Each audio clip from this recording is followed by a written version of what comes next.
Hey everyone, and welcome back to the Sleepless Dossier, the only place where history keeps you up at night. Today we're pulling the curtain back on the single event that may have been the most successful and catastrophic political arson in human history, the Reichstag Fire. We're going to dissect the night that German democracy burned to the ground and ask the question that has haunted historians for nearly a century. Was it all a lie? This wasn't just a fire. It was the starting gun for a 12-year reign of terror. It was a global game of chicken, played with real fire and a meticulously crafted scapegoat. And the true history is one they buried under mountains of propaganda and corpses. I'll be honest, this is a deep, dark rabbit hole, and the conclusions are rarely comforting. Before we dive into the inevitable betrayals and double crosses, if you appreciate us digging up the facts that keep historians awake, please hit that like and subscribe. It ensures these secrets keep finding their way into the light. All right, dim the lights. This one gets messy. The date is February 27, 1933. Berlin is a city holding its breath. It's been only 4 weeks since Adolf Hitler, the fiery leader of the National Socialist German Workers' Party, was appointed chancellor of a fragile and deeply polarized Weimar Republic. The air is thick with paranoia. Street brawls between brown-shirted SA thugs and communist paramilitary groups are a daily occurrence, and the democratic government is hanging by a thread. The old world is dying, and something monstrous is waiting to be born. It needs an excuse, it needs a crisis, it needs a fire. Just after 9 p.m., a theology student walking past the Reichstag, the grand neo-Baroque home of the German parliament, sees something impossible. The reflection of flames dancing in the windows of the great building. Inside, smoke is beginning to choke the corridors. The first calls go out. The Berlin Fire Brigade arrives with impressive speed, but they are met with a scene that defies logic. The fire isn't in one place. It appears to have erupted in multiple, disconnected locations almost simultaneously. The building's restaurant, the session chamber, the lobbies, all are becoming infernos. Seasoned fire chiefs would later testify under oath that the sheer speed and spread of the blaze were incomprehensible without the use of powerful chemical accelerants, a cocktail of combustibles laid out with expert precision. This was not the work of a single man with a pocket full of matches and a grudge. This was a professional demolition, executed with fire. While firefighters battle the blaze, police move in, and there, inside the cavernous, smoke-filled building, they find their culprit, or rather a culprit is found for them. He is Marinus van der Lubbe, a 24-year-old Dutch council communist recently arrived in Germany. He is half naked, covered in soot, and by all accounts mentally unstable and nearly blind. He is immediately arrested, and he almost immediately confesses. It's perfect, too perfect. A foreign radical, a communist, a mentally deficient outcast who can be molded into any shape the state requires. He is the answer to a question no one had yet publicly asked. The official story was born before the last embers in the Great Dome had even cooled. A lone, crazed Bolshevik had declared war on the German state. But it is the arrival of the new ruling class that transforms the event from a criminal investigation into a political weapon. Hitler arrives on the scene with his propaganda minister, Joseph Goebbels. They stare into the flames, and where others see a tragedy, they see an unparalleled opportunity.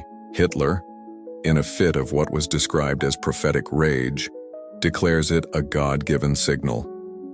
This, he shouts to anyone who will listen, is the beginning of a communist uprising.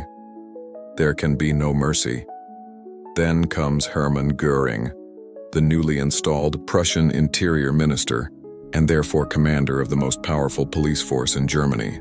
He doesn't offer condolences or concern. He offers a fully formed conspiracy theory, right there on the steps of the burning building. This is a communist outrage, he proclaims. One of the communist culprits has been arrested. He speaks with the chilling certainty of a man who isn't discovering a plot, but is instead announcing the successful execution of his own. The official story of a lone arsonist was a convenient lie from the moment the first flame was spotted, because the men in power arrived with a script, ready to perform. The mechanisms of state suppression were already moving. The truth was being systematically smothered in its cradle, a fact made clear by the internal communications of the Berlin police force, who knew something was deeply wrong from the outset. Classified memo, reconstructed from professional testimony. From Kriminalrat Dr. Walter Zerpens, Investigating Officer Berlin Kriminalpolizei, TO, Kriminaldirektor Dr. Arthur Nebe, Head of Prussian Police. Date, 28th of February, 1933, U700 hours. Subject, Preliminary Reichstag Arson Report. Contradictions. Sir, my initial walkthrough of the Reichstag premises reveals severe inconsistencies with the single arsonist theory centered on the suspect, van der Lubbe. We have identified at least 20 separate points of ignition, many utilizing what appears to be a petroleum-based accelerant. The suspect was found with only simple fire lighters. The logistical feasibility of one man, let alone a man with severe visual impairment, navigating the labyrinthine structure in darkness to set so many fires in such a short window of time is, from a professional standpoint, next to zero. He could not have carried the requisite volume of accelerant undetected.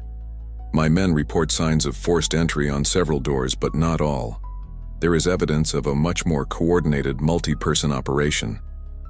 The narrative being pushed from the Minister's office is not supported by the physical evidence at the scene. I must formally state my professional doubt. We are either looking for multiple accomplices, or the Dutchman is a diversion. This memo, or the sentiment it represents, was of course buried. The investigation was a sham from the first hour. The point was not to find the truth. The point was to ratify a lie. This single act of arson provided the pretext for everything that followed. It was the foundational myth of the Third Reich, the emergency that justified the suspension of all rights, the terror that legitimized the totalitarian state. The flames that consumed the Reichstag were not merely burning stone and wood. They were burning the very fabric of the Weimar Constitution, incinerating concepts like freedom of speech, assembly, and the press. The smoke that rose over Berlin that night would cast a shadow over the entire world, a toxic cloud that would eventually choke tens of millions of lives. This wasn't just a crime. It was the meticulously planned ignition of a world war. The man who understood the potential of this meticulously planned ignition faster than anyone was Hermann Göring. Remember his arrival on the scene, his face illuminated by the inferno, his voice ringing with a chilling, almost gleeful certainty. That wasn't the reaction of a statesman facing a crisis. It was the reaction of a predator whose trap had just been sprung. As Prussia's new interior minister, Göring controlled the police, and he had spent his first 4 weeks in power not reforming the system, but weaponizing it. He had purged the Berlin police force of Republicans and Social Democrats, replacing them with thousands of loyal, brutal men drawn from the ranks of the SA and the SS, deputized as auxiliary police. They weren't there to keep the peace. They were an occupying army waiting for the order to attack their own people. The Reichstag Fire was that order. While Hitler and Goebbels were performing for the press, framing the narrative, Göring was on the phone issuing a series of commands that would change Germany forever. His orders were not to secure the crime scene or gather evidence. His orders were to unleash hell on his political enemies. Because Prussia's new iron-fisted minister had a complete list of enemies to arrest before the Reichstag was even fully extinguished. For weeks, his newly loyalized police apparatus had been compiling what were essentially death lists, meticulously detailed registers of every Communist Party functionary, every outspoken socialist editor, every prominent intellectual trade unionist and liberal politician who posed a threat to the Nazi consolidation of power. These were not lists drawn up in the frantic hours after the fire alarm. They were a premeditated blueprint for a political purge. The fire was simply the excuse to finally use it. Within minutes of Göring's calls, the terror began. All across Berlin, and soon across the entire nation, the newly deputized SA auxiliaries and Gestapo agents kicked down doors. Men were dragged from their beds in front of their screaming families. The headquarters of the Communist Party of Germany, KPD, were raided and ransacked. Their printing presses were smashed, their documents seized. It was a swift, brutally efficient decapitation strike. Over 4,000 people were arrested in the first 24 hours alone, including the entire communist faction of the Reichstag, along with writers like Ludwig Renn and Karl von Ossietzky. They were thrown into makeshift prisons and SA storm cellars, where they were systematically beaten and tortured. There were no warrants, no charges, no pretense of legality. There was only the raw, unrestrained exercise of power, justified by a crisis that the perpetrators themselves had, in all likelihood, engineered. The speed and precision of the roundup were terrifying. It demonstrated a level of preparation that utterly belied the official narrative of a government caught by surprise. The logic behind this manic efficiency was as cynical as it was brilliant. A critical national election was scheduled for March 5th, less than a week away. In the previous election, the Nazis had failed to win an outright majority. This time, they would leave nothing to chance. By arresting the KPD's leadership and thousands of their most effective organizers, Göring wasn't just responding to a supposed terrorist threat. He was rigging an election in the most direct way imaginable. He was physically removing the opposition from the board. His utter contempt for the law and human life was no secret to those in the new government's inner circle. Uncomfortable quote, attributed to Hermann Göring in a closed-door meeting with Prussian officials February 28, 1933. Gentlemen, do not waste my time with legalistic trifles. The nation is in peril. Are we to be hamstrung by bourgeois notions of evidence when the enemy is at our gates, torch in hand? My measures are not police actions. They are the defensive measures of a state at war. I am not interested in the niceties of prosecution. I am interested in cleansing. You cannot make an omelet without breaking eggs, and I assure you I am here to make a very large omelet. See to it that the prisons are full by dawn. We will sort out the guilty from the merely inconvenient later. This quote encapsulates the sheer audacity of the Nazi power grab. The pretense of a lawful state was dropped overnight. Göring transformed the police from an institution of public safety into his own private army, an instrument of political terror. This was the true impact of the fire and the subsequent arrests. It wasn't just about silencing a few thousand opponents. It was about terrorizing millions into submission. It sent a clear and unmistakable message to every German citizen. The rules have changed. Opposition is no longer a political stance. It is a crime. The state is no longer a neutral arbiter. It is a weapon aimed directly at you. This single night of coordinated brutality effectively shattered the German left. It created a power vacuum, a void of organized resistance that the Nazi Party was more than willing to fill. The path was now clear, not just for an election victory, but for the complete abolition of the democratic state. All they needed was to make this state of emergency permanent, to wrap their illegal terror in the veneer of law. And the document that would achieve that was already written, sitting on a desk, waiting for a signature. That document, the one waiting to give legal sanction to Göring's nationwide campaign of terror, didn't take long to appear. On the morning of February 28th, with the Reichstag still a smoldering ruin, Hitler convened his cabinet. There was no lengthy debate, no careful deliberation on the constitutional implications of what they were about to do. There was only a cold, predatory focus. Interior Minister Wilhelm Frick, a hardline Nazi lawyer, presented the draft of a new emergency law. It was concise, chilling, and comprehensive, and it had been prepared far too quickly. The Reichstag Fire decree wasn't a panicked reaction drafted on a napkin in the heat of a crisis. It was a pre-written legal cudgel, the product of authoritarian legal theorists who had been waiting for years for the perfect excuse to dismantle the Weimar Republic. The fire was that excuse. The document's formal name was the Verordnung des Reichspräsidenten zum Schutz von Volk und Staat, the decree of the Reich President for the protection of people and state.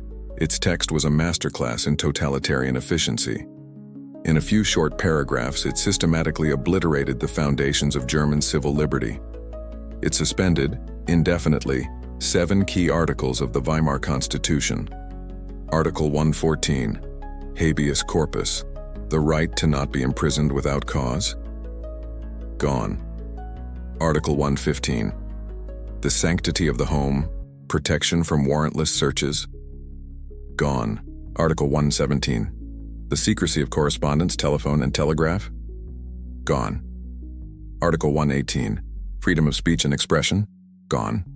Article 123, freedom of assembly. Gone.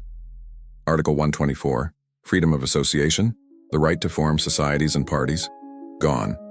Article 153, the protection of private property, gone. It also gave the central government in Berlin the authority to override state governments, effectively destroying German federalism in a single sentence, and it introduced the death penalty for a wide range of offenses, including serious disturbance of the peace. In effect, this decree granted the Nazi regime the legal authority to arrest anyone they wanted, hold them indefinitely, without trial search, any property, seize any asset, read any mail, listen to any phone call, and shut down any newspaper that dared to criticize them. It was a declaration of permanent martial law, disguised as a temporary defensive measure. Armed with this constitutional atom bomb, Hitler and his vice-chancellor, the conservative aristocrat Franz von Papen, rushed to the 85-year-old Reich president, Paul von Hindenburg. They painted a terrifying picture of an imminent Bolshevik revolution, a nation on the brink of civil war. The Reichstag Fire, they claimed, was the first shot. Only the emergency powers outlined in the decree could save Germany. The aging president, a man who privately despised Hitler as a bohemian corporal, was trapped. He saw himself as the guardian of the nation, and he was being told the nation was about to burn.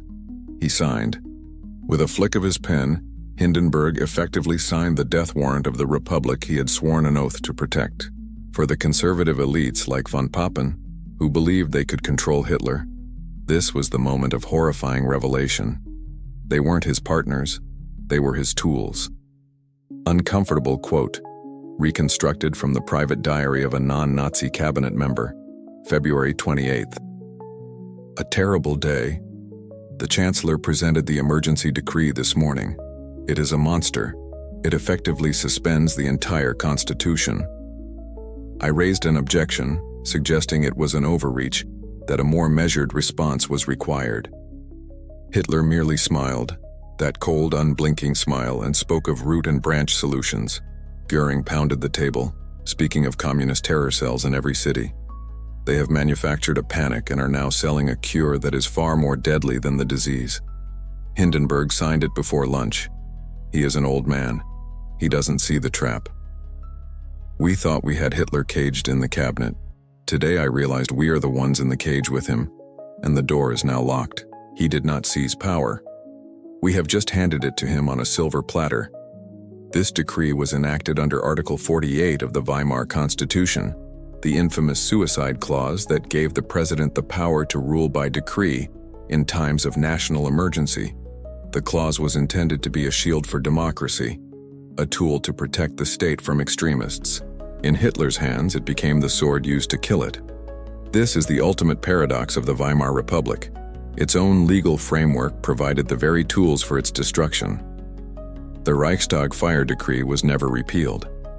It remained the legal basis for Nazi rule for the next 12 years. Every act of tyranny, every concentration camp, every secret trial in the People's Court, every Gestapo torture session was technically legal under the permanent state of emergency this decree created. It provided a thin veneer of lawfulness to a regime built on absolute lawlessness. It transformed the thousands of illegal arrests Goering had ordered into lawful protective custody. It was retroactive justice, a concept alien to any functioning democracy. The state had now granted itself permission to commit any crime it wished in the name of protecting the people.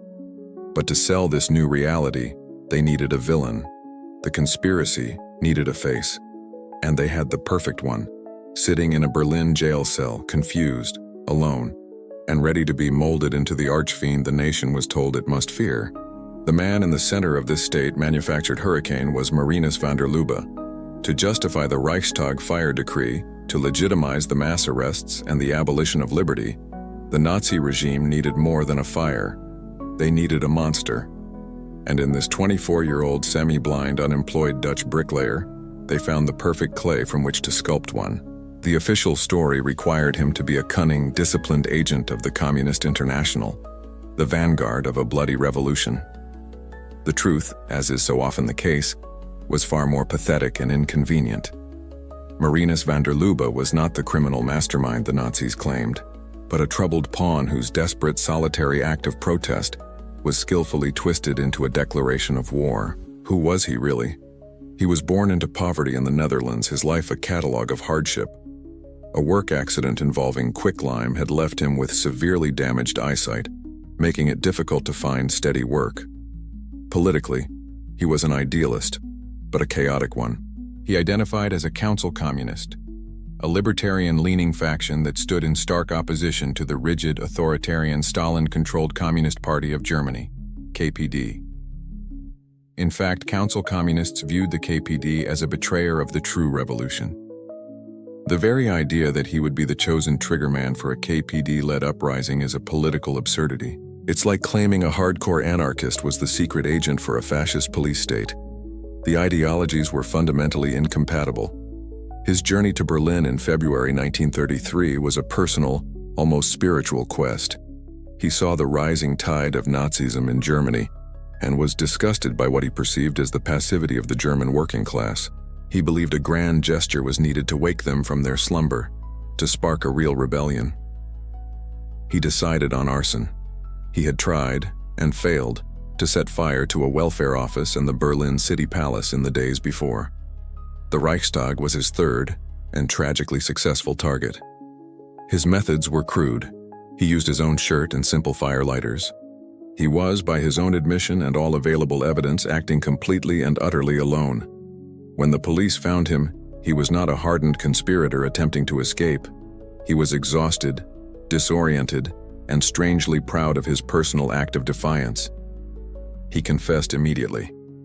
In fact, he never stopped confessing. But the crucial, inconvenient detail of his confession was his insistence on sole responsibility. "No one was with me," he repeated over and over to his Gestapo interrogators. This presented a major problem. A lone, half-blind drifter, however misguided, did not justify a national state of emergency. A lone arsonist did not justify the arrest of 4,000 political opponents. The state needed a conspiracy. They needed accomplices. And so, the machinery of the secret state police went to work, not to uncover the truth, but to manufacture a more useful one. Classified Memo. Internal Gestapo Psychological Assessment, March 1933. Subject: Interrogation Summary and Profile of Marinus van der Lubbe. Assessment: The subject displays a pronounced messiah complex, coupled with significant intellectual deficits. He is physically weak and his eyesight is exceptionally poor. He speaks openly and almost compulsively about his personal motivations. A desire to incite the German proletariat against both the National Socialist government and the perceived inaction of the KPD. He consistently and credibly denies the involvement of any accomplices. His story has not wavered despite sustained questioning. Psychologically, he is a classic lone wolf, driven by ideology but incapable of disciplined, coordinated action. He is useful as a symbol. Official conclusion for prosecution. While the subject is clearly the primary actor found at the scene, his claims of acting alone are a textbook example of communist counter-interrogation tactics, designed to protect the wider terror network. The scale of the blaze proves the existence of multiple, highly trained accomplices. The subject's confession must be framed as a partial one, with the identities of his co-conspirators being the primary objective of the ongoing investigation. Minister Göring's office has been briefed and concurs with this prosecutorial strategy. The narrative is paramount. This is how history is written by a totalitarian state. The facts are assessed, understood, and then deliberately discarded in favor of a more politically expedient narrative. Goebbels' propaganda ministry took this internal directive and broadcast it to the world.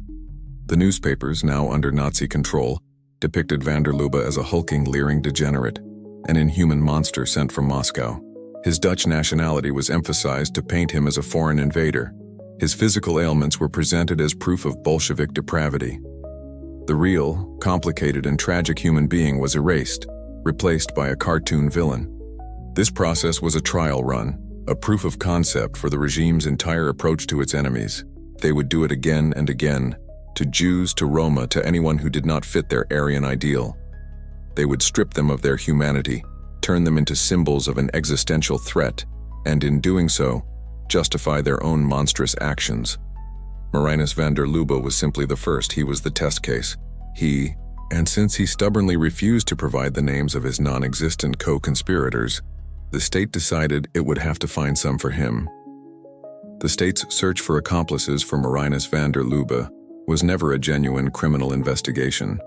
It was a political witch hunt with a predetermined outcome. The goal wasn't to find the men who might have helped a lone Dutchman set a fire. The goal was to retroactively justify the complete and total annihilation of the German Communist Party. The fire provided the perfect cover for a nationwide decapitation of the KPD, a meticulously coordinated strike that had all the hallmarks of a plan months in the making.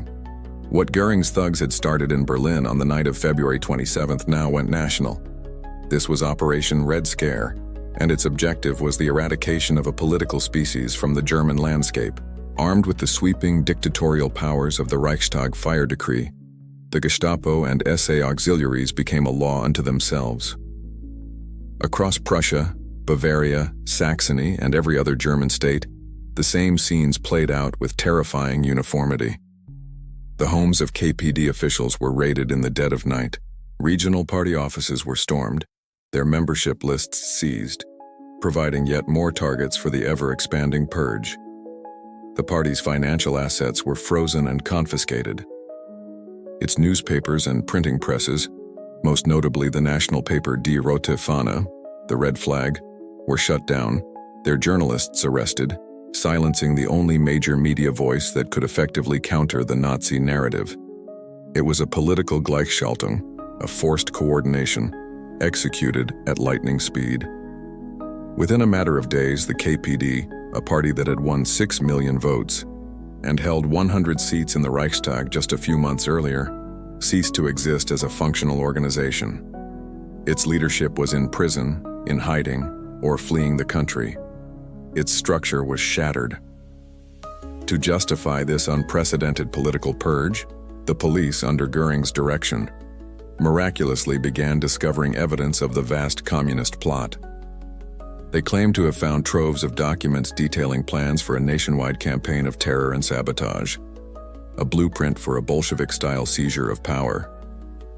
The timing was, of course, impossibly convenient.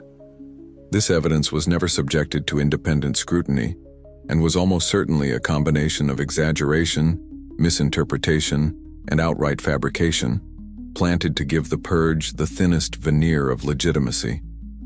And amidst this nationwide crackdown, the state selected the men who would stand in the dock alongside van der Lubbe, the designated co-conspirators. The first was a major prize, Ernst Torgler, the chairman of the KPD's parliamentary group. His only crime was being the last person to have been seen officially leaving the Reichstag on the night of the fire. He was a prominent, symbolic target. To internationalize the threat, the Gestapo then arrested 3 Bulgarian communists who were in Berlin as agents of the Comintern: Georgy Dimitrov, Blagoy Popov, and Vasil Tanev. Dimitrov, in particular, was a high-ranking and influential figure in the international communist movement. Their arrests allowed the Nazis to expand the narrative. This wasn't just a German problem. It was an international conspiracy, directed from the heart of the Soviet Union to destroy the German nation. The stage was now set for a grand show trial. The cold, bureaucratic efficiency of this entire operation reveals its premeditated nature. Classified memo, reconstructed directive from Reinhard Heydrich, chief of the new political police office in Bavaria, to subordinate units. From SS Sturmbannführer R. Heydrich to regional political police commanders. Date, March 2, 1933. Subject, execution of emergency decree, standardized procedure for KPD dissolution. Gentlemen, pursuant to the decree of 28 of February, your units are to proceed with the systematic neutralization of the KPD infrastructure within your jurisdictions. This is not a series of arrests. It is the complete dissolution of an enemy organization. The process will be standardized. 1. Phase 1. Leadership decapitation. Utilize existing registries to secure all district and local level party functionaries. Speed and simultaneity are paramount to prevent communication. 2. Phase 2. Asset seizure. All party-owned properties, printing presses, and financial accounts are to be impounded under the authority of the decree. This is a matter of logistical strangulation. 3. Phase 3. Intelligence exploitation.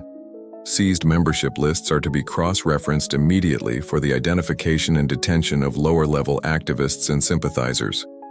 Disregard local judicial oversight. All detentions are to be classified as Schutzhaft, protective custody, under the terms of the decree. Legal challenges are irrelevant. The objective is the complete and irreversible removal of the communist threat by the March 5th election. Report compliance by end of day. Efficiency will be noted. This directive reveals the terrifying truth of the Nazi method. It was state-building through political demolition. The meta-commentary on this brutal efficiency is that it worked. By shattering the KPD, the Nazis eliminated their most organized, ideologically hardened, and numerically significant opponent. The Social Democrats, who were rivals of the Communists, watched in horror, hoping the storm would pass them by. The centrist parties were paralyzed by fear. The German labor movement was suddenly leaderless. The Nazis understood a fundamental principle of power. If you are going to strike your enemies, you strike them all at once, and you strike so hard, they can never get back up. The nationwide purge of the KPD in the first week of March 1933 wasn't just a reaction to a fire. It was the decisive battle for Germany, and it was over before most of the country even knew it had begun. The enemy was now in chains. The next step was to convince the German people that they should be grateful. With the communists physically crushed and their organization shattered, the Nazi regime turned to its second front, the war for the German mind. If Göring was the iron fist of the new state, then Dr. Joseph Goebbels was its poisoned tongue. As the newly appointed Minister for Public Enlightenment and Propaganda, Goebbels saw the Reichstag Fire not as a political problem to be managed, but as a masterpiece of dramatic potential. He understood, with a chilling and profound cynicism, that modern power wasn't just about controlling the police and the army. It was about controlling the story. The Ministry of Propaganda used the fire to craft a terrifying national psychosis, skillfully selling fear to a public that was already exhausted, impoverished, and desperate for a savior. The campaign began immediately and was brutally effective. Goebbels unleashed a coordinated media blitz the likes of which Germany had never seen. The state-controlled radio, a powerful new technology that piped the government's voice directly into the living rooms of millions, became his primary weapon. Announcers with somber, urgent voices interrupted broadcasts with special bulletins about the ongoing communist terror. They read from fabricated police reports detailing the vast scope of the Red Plot.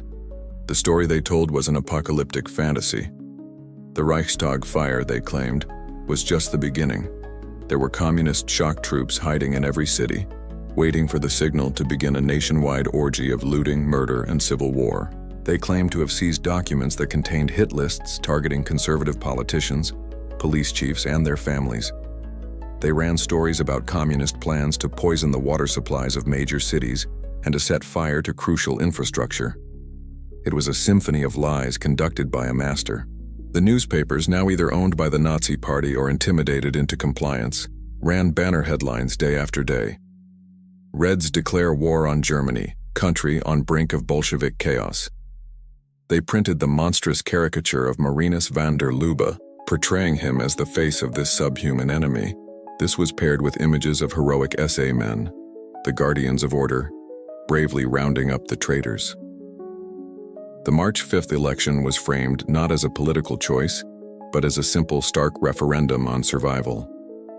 A vote for Hitler and the Nazis was a vote for order and safety. A vote for anyone else was a vote for fiery anarchy. Goebbels' genius was in his understanding of emotional manipulation. He wasn't trying to convince the German people with facts or logic. He was triggering their most primal instincts: fear of the unknown, fear of chaos, and a desperate need for a strong leader to protect them. The propaganda was a relentless assault on the senses, creating a permanent state of anxiety, a siege mentality where the nation itself felt like it was under attack from within. Uncomfortable quote, reconstructed from the private diaries of Joseph Goebbels. The fire is a gift. A political masterpiece cannot be created from thin air. It requires a great canvas. The burning Reichstag is our canvas. The press is squealing about evidence and due process. Morons. The masses do not respond to evidence. They respond to fear and faith. Our task is not to prove that the communists are guilty. Our task is to make the people feel their guilt in the pits of their stomachs. We must paint a picture of such terrifying chaos that our own measures, however severe, will seem like a blessed relief. We are not lying. We are creating a higher truth. A truth that serves the destiny of the German Volk. In a few days, they will be begging us to be their masters. It is the easiest thing in the world to lead a people when you have first made them terrified of the dark. This campaign had a devastatingly effective, soul-crushing impact. It created a feedback loop of terror. The more the public was frightened by the propaganda, the more they supported the brutal crackdown. The more they supported the crackdown, the more the regime felt empowered to escalate its terror. Critical thought was drowned in a sea of emotionalism. Friends began to suspect neighbors. The complex political problems facing Germany were reduced to a simple fairy tale narrative of good versus evil, of national saviors versus demonic destroyers. This was the true, insidious genius of Goebbels' work. He wasn't just getting people to vote for the Nazis. He was conditioning them to accept a totalitarian state. He was making them complicit in the destruction of their own freedom, convincing them that the cage being built around them was, in fact, a fortress to keep them safe. The national psychosis he crafted would become the permanent psychological state of the Third Reich. This same methodology, identifying an enemy, dehumanizing them, exaggerating their threat, and then presenting state-sponsored violence as a necessary act of national defense, would be used to justify every subsequent atrocity. The Reichstag Fire campaign was the blueprint. It proved that a modern, educated nation could be driven mad by fear, its collective mind poisoned by a government that had mastered the dark art of propaganda. But to make the conspiracy truly watertight, the threat couldn't just be German, it had to be global. To complete the national psychosis, the threat had to be more than just domestic. A purely German communist plot could be dismissed as a local problem, a final violent spasm of the dying Weimar Republic. But an international conspiracy, directed by a hostile foreign power, that was an act of war. That justified anything. And so, the Nazi regime deliberately expanded its witch hunt beyond Germany's borders. Accusing foreign communists like Georgy Dimitrov was a calculated, deeply cynical move to internationalize the threat, thereby justifying extreme measures at home and positioning the new Nazi government as the heroic defender of Western civilization. It was a masterpiece of geopolitical propaganda, built on the lives of three innocent men. The men in question were Georgy Dimitrov, Blagoj Popov, and Vasil Tanev, three Bulgarian communists living in exile in Berlin. Critically, they were not fringe figures. Dimitrov, in particular, was a major player in the Comintern, the Soviet-controlled organization responsible for fomenting communist revolution worldwide. They were, in the abstract, exactly the kind of Bolshevik agents that Goebbels' propaganda was screaming about. Their presence in Berlin was a stroke of astonishingly bad luck for them, and a gift from heaven for the Nazis. The regime now had its foreign devils, the missing link that connected the fire in Berlin directly to the Kremlin in Moscow. The evidence that led to their arrest was a farce. On March 9th, more than a week after the fire, a waiter at a local restaurant came forward to the police. He claimed that he recognized Marinus van der Lubbe from newspaper photos, and that he had seen him dining with three foreign-looking men shortly before the fire. These men, he identified, were the Bulgarians. This was the entirety of the case against them. A single dubious eyewitness testimony, produced under the intense pressure of a nationwide manhunt, from a man who was likely coached, coerced, or simply hoping for a reward. No physical evidence ever placed them at the Reichstag. No forensic link was ever established. It didn't matter. They fit the narrative. Their arrests were a massive propaganda victory. Goebbels' machine kicked into an even higher gear. The story was now complete. The half-blind Dutch drifter, van der Lubbe, was merely the pawn, the disposable muscle. The German communist leader, Torgler, was the local organizer. But the Bulgarians, they were the brains. They were the cold, calculating agents of Moscow, the puppet masters who had come to Germany to set the nation ablaze. The press ran lurid stories about their supposed espionage activities. They were depicted as shadowy Slavic manipulators, the embodiment of the Judeo-Bolshevik conspiracy that was a core tenet of Nazi ideology. The German people were told that their nation had been saved, at the 11th hour, from a foreign-sponsored coup. This was no longer just about German politics. It was a struggle for national survival. The decision to prosecute them was as much a foreign policy calculation as it was a domestic one. The regime knew that the mass arrests and the suspension of the Constitution were viewed with alarm in London, Paris, and Washington. Framing the fire as an act of international aggression was the perfect justification. Classified memo, reconstructed cable from the Foreign Ministry to the Ministry of Justice, from Foreign Minister Konstantin von Neurath, S. Office, to Justice Minister Franz Gürtner. Date March 11, 1933. Subject: Diplomatic strategy regarding the Reichstag arson prosecution. Minister Gürtner. The successful apprehension of the Bulgarian Comintern agents presents a significant opportunity on the diplomatic front. The Chancellor intends to frame our response to the arson not as an internal matter, but as a defensive action on behalf of all of Europe against Asiatic Bolshevism. The prosecution of these Bulgarians is therefore of paramount strategic importance. It substantiates our claim that Germany is the front line in this continental struggle. This narrative will be invaluable in future negotiations regarding treaty obligations and rearmament. I trust your office will ensure the prosecution's case strongly emphasizes the international, Moscow-directed nature of the conspiracy, regardless of the granular details of the evidence. The foreign press will be watching. Let us give them a clear and unambiguous story of German strength against a global threat. This is how the Reichstag Fire lie became a cornerstone of Nazi foreign policy. For the rest of the 1930s, Hitler would repeatedly use this event as proof of the communist menace. He would use it to justify rearming Germany in violation of the Treaty of Versailles. It was necessary, he argued, to create a bulwark against Bolshevism. He used it to lull the Western democracies into a state of complacency, convincing many conservative leaders in Britain and France that a strong, militaristic Germany was a useful buffer against the Soviet Union. The great irony is that the Nazis used a fabricated communist plot to mask their own, very real plot against the peace of Europe. The framing of 3 Bulgarian men was a small price to pay for a lie that would help them rearm a nation and set the stage for a world war. But a lie of this magnitude, one that would be put on display in a grand international trial, could not be sustained by propaganda and political maneuvering alone. Eventually, it would have to confront the cold, hard reality of facts and forensics. And it was there, in the ashes of the crime scene itself, that the entire conspiracy narrative began to fall apart. In any legitimate investigation, the crime scene is a sacred text.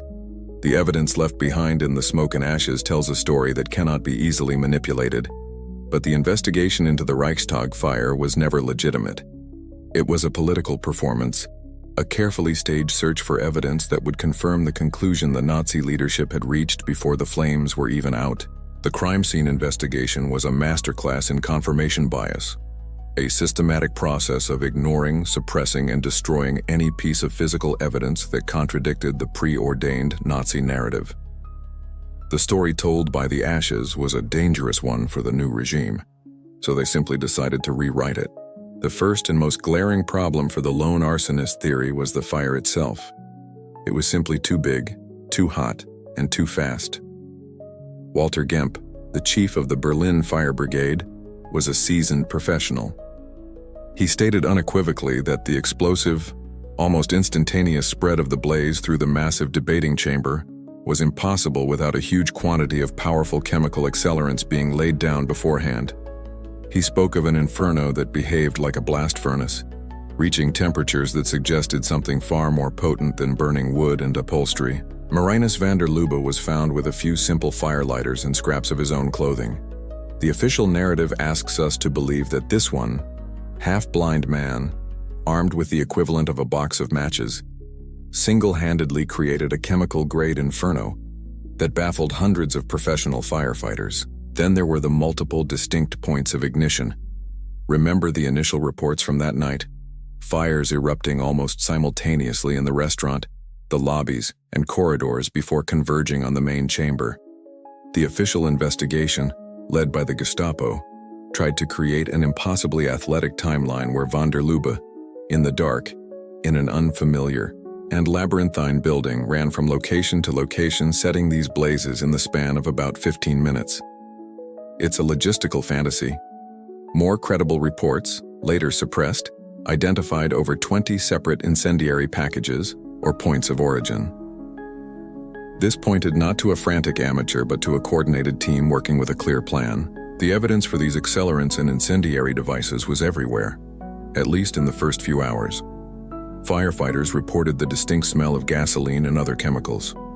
Early police reports noted the discovery of suspicious materials. Yet this evidence began to systematically disappear from the official record. The final forensic reports made only scant mention of accelerants, attributing them to materials normally found in the building like cleaning fluids. It was a deliberate, willful misreading of the evidence. Scientists and experts who questioned the official line found their careers on the line. Uncomfortable quote, attributed to Dr. Moritz Fünfgeld, a senior chemist with the Prussian State Laboratory, in a private conversation years later. They brought us samples from the carpets, the curtains. The chemistry was clear. There were traces of a petroleum distillate, a self-igniting solution. This is not something a common vagrant carries in his pocket. I wrote my report, a simple statement of scientific fact. My superior called me into his office.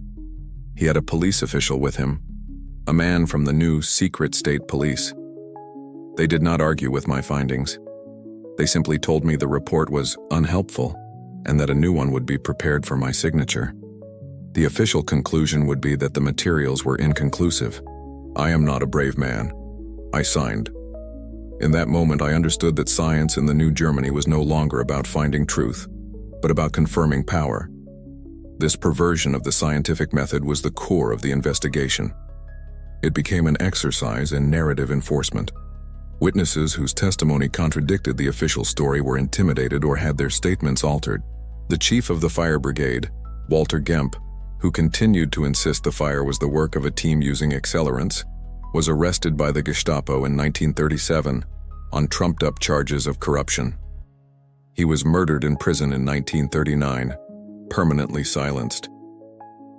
The message was clear. There is only one truth, the party's truth. This deliberate destruction of objective reality for political ends is perhaps the most terrifying legacy of the Reichstag Fire. It went beyond merely framing a few communists. It established a core principle of the Nazi state, that reality itself was malleable, that facts were subordinate to the will of the Führer. They proved that if a lie is big enough and if you control the police, the press, and the courts, you can make that lie the law of the land. This creates a terrifying world where there are no external checks on power, where even the laws of physics can be rewritten by political decree. The Reichstag Fire investigation wasn't just unjust. It was the foundation of a post-truth state, a regime that declared war not just on its political enemies, but on reality itself. This forensic vacuum creates a chilling question. If a lone, half-blind Dutchman couldn't have set this fire, then who could? Who had the expertise, the access, and the motive to carry out such a professional act of arson? And how did they get into the most heavily guarded building in the German capital? And more importantly, how did they get out? The answer, according to whispers that began circulating in Berlin that very week, lay right under the investigators' feet. The question left hanging in the smoke-filled air of the corrupted crime scene is a simple one.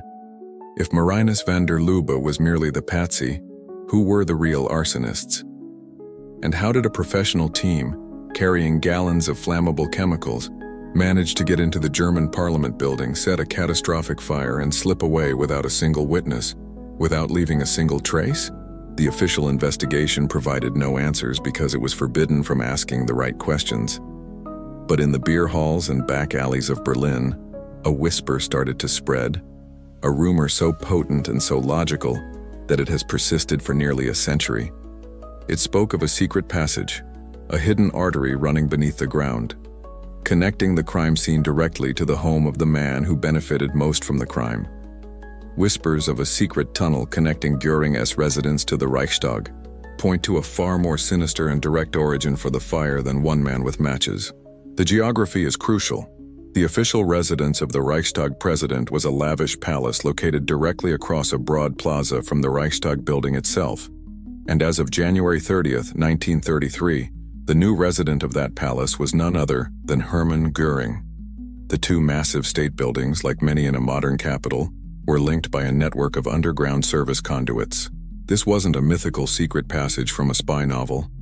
It was a practical piece of urban infrastructure, a subterranean corridor wide enough for a man to walk through, carrying the central heating pipes, water mains, and communication cables that serviced the parliament. This tunnel terminated in the basement of the Reichstag. It was the perfect covert point of entry and egress. The theory, pieced together from whistleblower testimony and circumstantial evidence, is as simple as it is damning. On the evening of February 27th, a small, elite squad of SA stormtroopers, hand-picked for their loyalty and ruthlessness, was led by a commander into the basement of Göring's palace. They proceeded through the hot, dusty maintenance tunnel, carrying canisters of gasoline and other chemical accelerants. Once inside the Reichstag's basement, they split up, following a pre-arranged plan to douse the main chamber and other key areas with combustibles. They worked quickly and professionally. At the same time, Marinus van der Lubbe, acting on his own, had broken into the building elsewhere and was setting his own small, pathetic fires. He was the perfect distraction, the unwitting scapegoat. Once their work was done, the SA team simply retreated the way they came, back through the tunnel to the safety of Göring's residence, leaving van der Lubbe to be discovered amidst an inferno far larger than anything he could have created. This theory explains everything the official investigation ignored: the professional speed of the arson, the presence of powerful accelerants, the multiple points of ignition, and the complete lack of any credible suspects besides the convenient communist. It also explains Göring's almost supernatural calm and preparedness on the night of the fire. He wasn't surprised. He was waiting for the report that the job was done. Uncomfortable quote, reconstructed from alleged deathbed confessions of SA members purged in 1934. Heines led us. There were 10 of us. He said we were on a special mission for Germany, something the history books would remember. We went through the cellar down into that stinking hot pipe tunnel. It felt like we were walking into the engine room of hell. We carried the cans, gasoline I think, but something else in it too, stuff that stuck to the wood. We didn't talk. We just followed the plan, splashed the liquid everywhere in the big round room. Heines told us to be quick. He said, "The Dutchman is already inside. He's the one who will get caught." We were out and drinking schnapps in the palace basement before the first fire trucks even arrived. We set the fire, but the communists would get the blame. That was the plan. It was a perfect plan. The Nazi regime, of course, denied this story with theatrical outrage. They dismissed it as a vile piece of communist propaganda, a desperate lie to deflect blame. They sealed off the Reichstag, making any independent investigation of the tunnel impossible. But the story was too compelling, too logical to die. It became a central claim in the anti-Nazi brown books, propaganda pamphlets published by communist exiles that detailed the Nazi conspiracy. While these books contained their own exaggerations and falsehoods, the core accusation regarding the tunnel and the SA arson squad has remained the most persistent and disturbing explanation for the fire. This theory does more than just solve the physical puzzle of the crime. It reframes the entire Nazi seizure of power. It means the foundational event of the Third Reich was not a legitimate response to an enemy's attack, but a criminal false flag operation of breathtaking cynicism. It reduces the leaders of the new Germany from ruthless politicians to common gangsters, men who would burn down their own house to collect the insurance money and frame their neighbor for the crime. The tunnel, whether a literal truth or a powerful metaphor, represents the hidden, dirty reality of the Nazi regime. A secret passage of criminality running directly beneath the grand marble facade of the state. If the tunnel was real, then the question becomes, who were the men walking through it? The whispers about the tunnel running from Göring's palace provided the how. But the more explosive question was the who. Who were these men with the expertise and the audacity to carry out such a high-stakes act of political arson? The answer points directly to the brutal heart of the Nazi movement, to the thuggish vanguard that had fought and brawled its way to the doorstep of power. The Sturmabteilung, the SA, the brown shirts. And within the SA, rumors quickly coalesced around a few key names, fanatically loyal stormtroop commanders who were rumored to be the true fire starters, acting on direct orders from the very top of the new government. This wasn't just a conspiracy.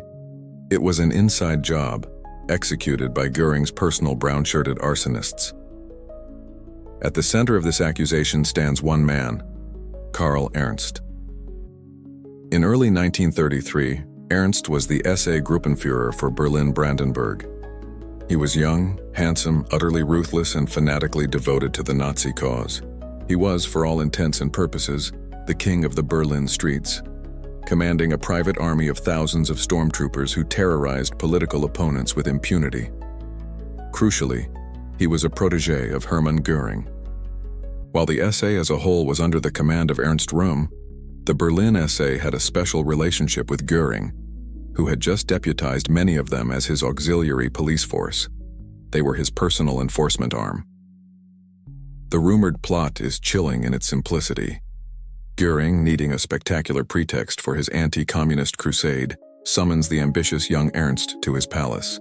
He lays out the mission: create a fire so massive and so shocking that it will convince the German people that they are on the verge of a Bolshevik revolution. Ernst, eager to prove his worth and serve the cause, accepts without hesitation. He then selects a small team of his most loyal and discreet stormtroopers, men who would follow any order without question. It was this team, according to the theory, that made the journey through the heating tunnel on the night of the 27th, armed with Göring's plan and the party's gasoline. Other names were often linked with the plot, including Edmund Heines, another notoriously brutal SA leader and a close confidant of the SA's supreme commander, Ernst Röhm. The involvement of such high-level figures suggests this was no rogue operation. The SA was the perfect instrument for such a task. They were steeped in a culture of violence and viewed the law with contempt.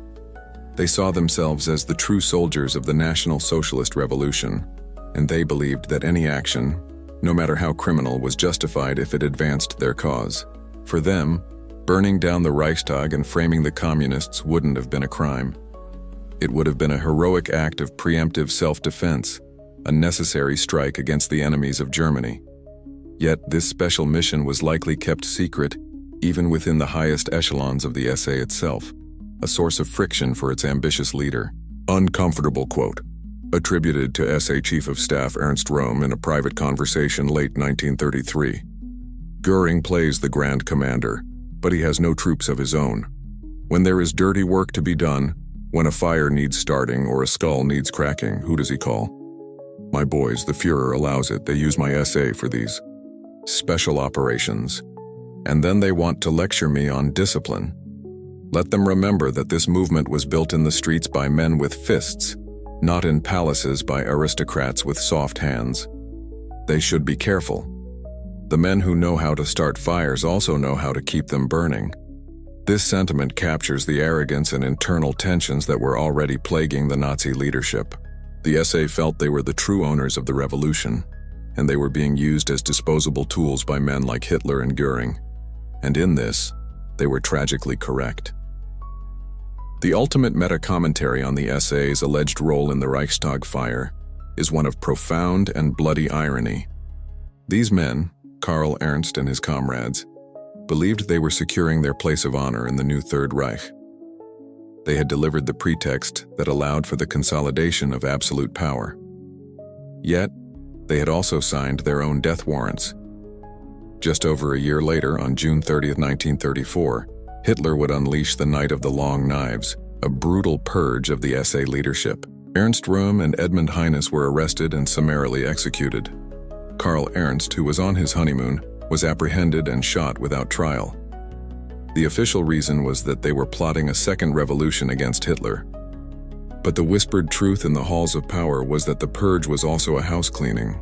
The men who knew too much about the regime's original sin, the men who had allegedly carried the gasoline through the tunnel, were now a liability. The secret of the Reichstag fire had to be protected at all costs, and the most effective way to keep a secret is to eliminate everyone who knows it. The arsonists were consumed by the very political fire they had helped to ignite. But before this bloody reckoning, their masters first had to complete the public deception. They had their scapegoats, they had their manufactured evidence, and now they needed to legitimize it all under the color of law. They needed a show trial. The purges were complete, the propaganda had saturated the public consciousness, and the secrets of the tunnel were, for the moment, safely buried with the men who allegedly walked through it. Now, the Nazi regime required a final, public ceremony to consecrate its power grab. They needed to launder their lies through the machinery of the law. This was to be the purpose of the Leipzig trial of September 1933. The trial was never about justice. It was a carefully staged piece of political theater, a global propaganda event designed to legally sanctify the Nazi seizure of power and prove to a skeptical world that their brutal measures had been a necessary response to a monstrous threat. It was intended to be the grand finale of their conspiracy, a public execution of communism itself. The setting was deliberately chosen for its gravitas, the Reichsgericht in Leipzig, the Supreme Court of Germany. By holding the trial in the nation's most venerable courtroom, the Nazis sought to cloak their political agenda in the majestic robes of impartial justice. The world's press descended on the city precisely as Goebbels had hoped. He envisioned a global media spectacle where the evidence of Bolshevik depravity would be laid bare for all to see.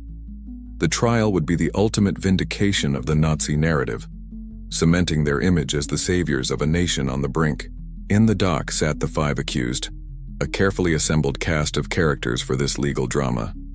There was Marinus van der Lubbe, no longer the defiant, if confused figure arrested in February. He was now a ghostly presence, often slumped over, seemingly drugged into a semi-catatonic state. His presence was less that of a defendant and more of a prop. Beside him sat Ernst Torgler, the German communist leader, a man visibly broken by months of imprisonment, his face a mask of fear. And then there were the 3 Bulgarians, Popov, Tanev, and their leader, Georgy Dimitrov. They were the foreign puppet masters, the agents of Moscow who the prosecution would paint as the masterminds of the entire plot. The 5 men were charged with arson and high treason. The penalty was death. The prosecution, led by senior public prosecutor Karl Werner, began by laying out the now familiar story. It was a narrative built not on evidence, but on assertion. They presented van der Lubbe's confession as the cornerstone of their case, conveniently omitting his steadfast insistence that he had acted alone. They paraded a series of deeply unreliable witnesses to the stand, jailhouse informants offering hearsay in exchange for lighter sentences, petty criminals with long records, and at least one witness who was a known perjurer and morphine addict. The case was a house of cards, relying entirely on the assumption that the court would accept the State-S version of events without question, and that the defendants would be too intimidated to mount a serious defense. The entire legal system was under immense pressure to deliver a political verdict. Classified memo, reconstructed directive from the Prussian Ministry of Justice to the prosecution team. From the Office of the Minister to Senior Public Prosecutor Karl Werner. Subject: Political objectives of the Reichstag Fire trial. Herr Werner, it is imperative to understand that the proceedings at Leipzig transcend the mere legal question of guilt or innocence for the 5 accused. This trial is a political necessity. Its primary objective is the public and international condemnation of the criminal ideology of Bolshevism. The Führer and Minister-President Göring expect a verdict that serves as a clear and unambiguous deterrent. Your presentation of the case must focus on the broader conspiracy. The conviction of van der Lubbe is a given, but it is the conviction of the Comintern agents Dimitrov, Popov, and Tanev that will provide the necessary moral and political victory. The court is expected to understand its patriotic duty. Do not allow legal technicalities to obstruct the path to a politically necessary outcome. The future security of the Reich is, in effect, on trial with these men. This directive reveals the utter perversion of the judicial process. The trial was a foregone conclusion in the minds of its architects. It was a ritual, not an inquiry. The judges of the Supreme Court, old-school conservative nationalists were expected to be sympathetic. While not Nazis themselves, they shared a deep-seated fear of communism and a preference for authoritarian order. The regime believed they would do their patriotic duty. The meta-commentary here is on the death of the judiciary. This trial marks the point of no return, where the German legal system was publicly and formally subordinated to the will of the executive branch. It demonstrated that for the Nazis, law was not a set of principles to be upheld, but a tool to be wielded, an instrument for crushing enemies and legitimizing power. Even though the trial would ultimately backfire on them, it taught them a crucial lesson. The lingering independence of the old judiciary was an obstacle. Their solution, as we will see, would be to simply create their own courts, where justice would be dispensed by loyal party members. The Leipzig charade was set. The script was written. The state had marshaled all its power. But they had made one catastrophic miscalculation. They assumed their star villain, the Bulgarian Georgy Dimitrov, would play the part of the cowed and broken communist. They were about to find out how wrong they were. The Nazi leadership had assembled all the components for their legal masterpiece: the Grand Court, the terrified defendants, the compliant press, and a story of national salvation. They expected the trial to be a coronation. What they got instead was a street fight, initiated by the one man they had fatally underestimated. Georgy Dimitrov was not an ordinary defendant. He was a professional revolutionary, a hardened veteran of political warfare, and he understood that the Leipzig courtroom was not a place of law, but a battlefield for ideology.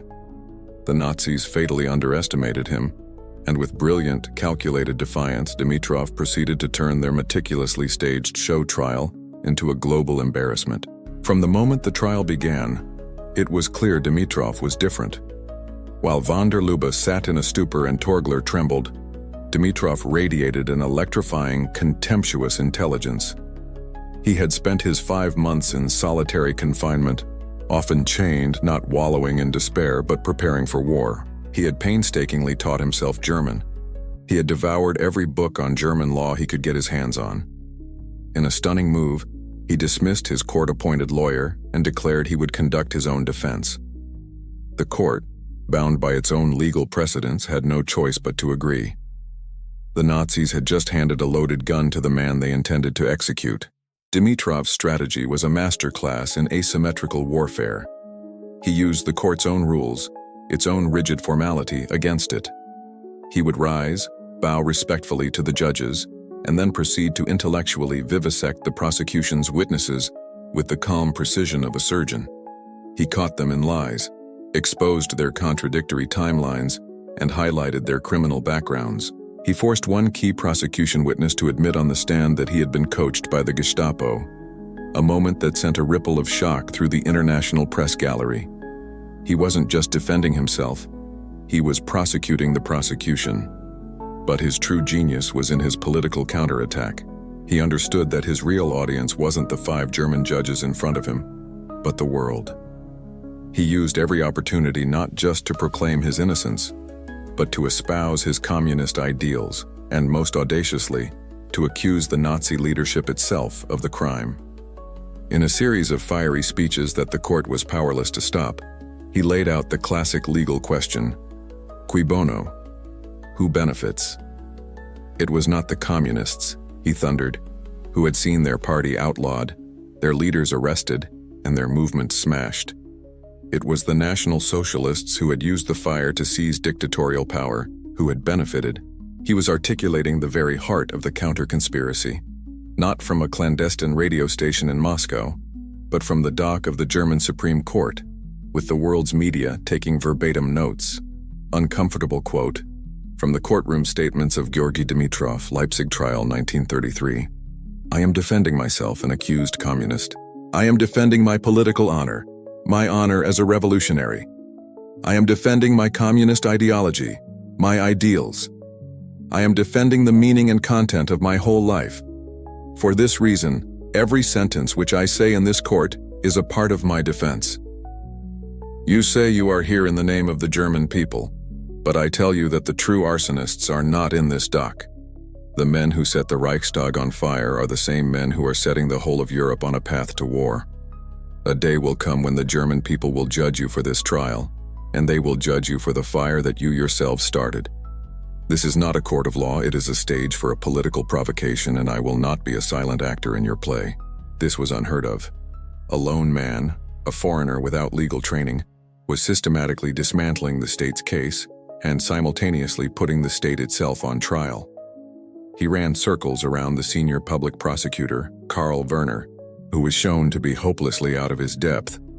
The German judges, sticklers for legal procedure, found themselves in an impossible position. Dimitrov was using their own rules so skillfully that they were often forced to rule in his favor against the prosecution, much to the fury of the Nazi officials observing the trial. The meta-commentary on Dimitrov's performance is that it represented a profound moral and propaganda victory for the global anti-fascist movement. The Nazis had wanted to showcase their strength and instead revealed their legal incompetence and criminality. Dimitrov became an overnight international hero, a symbol of intellectual courage against brute totalitarian force. Committees for his defense sprang up in London, Paris, and New York. The trial, intended to be the final nail in the coffin of German communism, instead gave it a powerful new martyr and a global platform. Dimitrov proved that even in the belly of the beast, one man with courage and a brilliant mind could fight back and inflict a serious wound. But his relentless attacks, his constant jabbing at the men in power, could not go unanswered forever. Eventually, he would provoke the beast itself. The trial was building towards its ultimate confrontation, a direct clash between the Bulgarian revolutionary and the second most powerful man in Germany. The Leipzig trial was spiraling out of Joseph Goebbels' control. The brilliant defiance of Georgy Dimitrov had turned a planned propaganda triumph into a slow-motion train wreck. The Nazi leadership, enraged and humiliated, decided it was time to stop sending prosecutors to do a politician's job. They would send in the master of the house himself, the second most powerful man in the Reich, the iron-fisted minister-president of Prussia, Hermann Göring. He arrived at the Leipzig court on November 8, 1933, not merely as a witness, but as an avenger. He was there to crush Dimitrov, reassert Nazi dominance, and put the trial back on its pre-written script. What happened instead was one of the most spectacular political self-immolations in modern history. Hermann Göring's disastrous and rage-filled testimony at Leipzig exposed the flimsy foundation of the conspiracy and humiliated the Nazi leadership on a world stage. Göring entered the courtroom like a conquering hero, radiating arrogance and power. He was the founder of the Gestapo, a decorated ace from the Great War, and he was used to being obeyed without question. His initial testimony was a long, rambling monologue filled with self-aggrandizement and thunderous denunciations of Asiatic Bolshevism. He recounted his version of the night of the fire, painting himself as the vigilant statesman who immediately understood the scale of the threat and acted decisively to save the nation. It was a performance, and he was enjoying it. Then, the presiding judge, Dr. Wilhelm Binger, turned to the defense. It was Dimitrov's turn to cross-examine. The atmosphere in the room changed. The two men, the revolutionary and the tyrant, faced each other. Dimitrov began calmly, his German precise, his questions deceptively simple. He asked Göring about the legal basis for the mass arrests, about the brutal conditions in the concentration camps. Göring grew visibly irritated, swatting the questions away with contempt. Then, Dimitrov sprung the trap. With a feigned innocence, he began asking about Göring's own SA men, the brown shirts. He asked Göring if he was aware that all over Europe people were not accusing the communists of the crime, but were in fact accusing high-ranking National Socialists. "Are you aware," Dimitrov asked, his voice ringing through the silent courtroom, "of the fact that the leaders of your own party, men like the SA leader Ernst of Berlin, were rumored to be the real arsonists?" Göring's composure snapped. His face turned a deep, blotchy red. He began to shout, "I'll tell you what the German people know. They know that you are a scoundrel. They know the fire was your work and that you should have been on the gallows long ago." Dimitrov pressed on, relentless. "This Karl Ernst, you know him well?" He then moved in for the kill, bringing up the ultimate secret. What can you say about the rumors of an underground tunnel connecting your own residence directly to the Reichstag? It was at this point that Göring completely lost control. He rose from the witness chair, his fists clenched, his body shaking with uncontrollable rage. He bellowed at Dimitrov, screaming a torrent of abuse. "You are a crook who should be stood up against the wall. Out of my sight, you scoundrel. Just you wait until I get you out of the clutches of this court, you swine." The performance of the statesman vanished, replaced by the raw fury of a street thug. The judges were aghast at the spectacle. Uncomfortable quote, reconstructed from the private notes of presiding Judge Dr. Wilhelm Bunger. An astonishing and disgraceful scene. The minister-president conducted himself not as a witness in the nation's highest court, but as a brawling brute in a beer hall. He offered no facts, only insults and threats. To threaten a defendant in open court, regardless of the verdict, it undermines the very authority of this institution. I looked at the prosecution table. They stared at their papers, mortified. I looked at the foreign press. They were writing furiously, their faces a mixture of shock and glee. In 10 minutes, Minister-President Göring has done more damage to the credibility of the German state than the communists could have done in 10 years. He screams of a conspiracy, but his own hysteria is the most suspicious evidence I have seen yet. The presiding judge, Dr. Bunger, was forced to intervene repeatedly, banging his gavel and pleading with Göring to control himself. "I am the one in charge of this court," Bunger finally exclaimed, a statement that was technically true, but politically laughable. To placate the incandescent Göring, the court expelled Dimitrov from the proceedings for 3 days. But it was an empty gesture. The damage was catastrophic and irreversible. Göring's meltdown was the fatal blow to the Leipzig trial as a propaganda exercise. He had come to personify the strength and certainty of the new Germany. Instead, he had shown the world its true face, hysterical, undisciplined, and unable to answer direct questions without resorting to playground threats. His rage was interpreted by every neutral observer as the desperate fury of a guilty man whose lies were being exposed.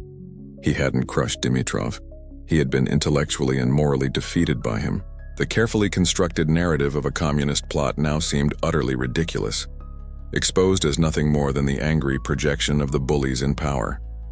While Dimitrov had secured his moral victory, the fate of the other defendants was far from certain, particularly the German at the table who lacked Dimitrov's revolutionary fire. While Georgy Dimitrov was seizing the world stage and Hermann Göring was immolating his own credibility, another, quieter tragedy was unfolding in the Leipzig courtroom. It was the tragedy of Ernst Torgler, the former chairman of the German Communist Party's parliamentary faction. As the sole high-ranking German defendant, he was meant to be the domestic face of the conspiracy, the traitor from within. But unlike Dimitrov, who fought with the fire of a global revolutionary, Torgler was a man caught in an impossible trap, a German citizen at the mercy of a lawless state. His ordeal, and his eventual acquittal, would become a hollow victory that only served to highlight the complete and utter destruction of his party and his cause. Torgler was a creature of the Weimar system. He was a parliamentarian, a debater, a man accustomed to the procedural battles of democratic politics. He fundamentally misunderstood the nature of the enemy he was now facing. This was made devastatingly clear by his first catastrophic decision. On February 28th, the day after the fire, as Göring's stormtroopers were dragging Torgler's colleagues from their beds, Torgler did the unthinkable. He voluntarily walked into a police station. Accompanied by his lawyer, he formally surrendered to the authorities to protest his innocence and, he naively believed, to clear the name of the KPD. It was the act of a man who still believed in the rule of law, in a state that had just publicly declared the rule of law to be dead. He expected to be questioned and released. Instead, he was thrown in chains and became defendant number 2. During the trial, his demeanor was the polar opposite of Dimitrov's. Where the Bulgarian was defiant, Torgler was subdued. Where Dimitrov launched political attacks, Torgler mounted a narrow technical defense. His entire case rested on a simple, verifiable alibi. At the time the fire was raging through the Reichstag, he was eating dinner at the Aschinger restaurant on the Friedrichstrasse. His lawyer presented a string of witnesses, waiters, other patrons who confirmed his presence there. It was a solid, unimpeachable defense. It was also, from a revolutionary standpoint, a deeply uninspiring one. He was not fighting for communism. He was fighting for Ernst Torgler. This cautious, survival-first strategy put him in a brutal position, caught between two implacable forces. On one side was the Nazi state, which held his life in its hands. On the other was the international communist movement, which, emboldened by Dimitrov's heroic stand, began to view Torgler's passivity as a sign of weakness, or worse, betrayal. He was a man entirely alone. Uncomfortable quote, reconstructed from a private letter from Ernst Torgler to his lawyer. They do not understand, here in this courtroom or in Moscow. Dimitrov is a lion, and I admire him.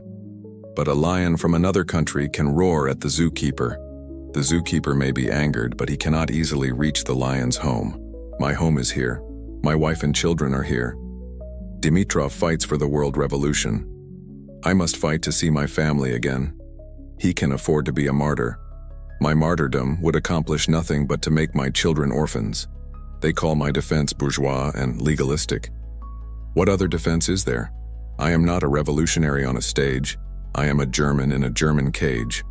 My only goal is to prove that I was not there. If I can do that, perhaps I can live.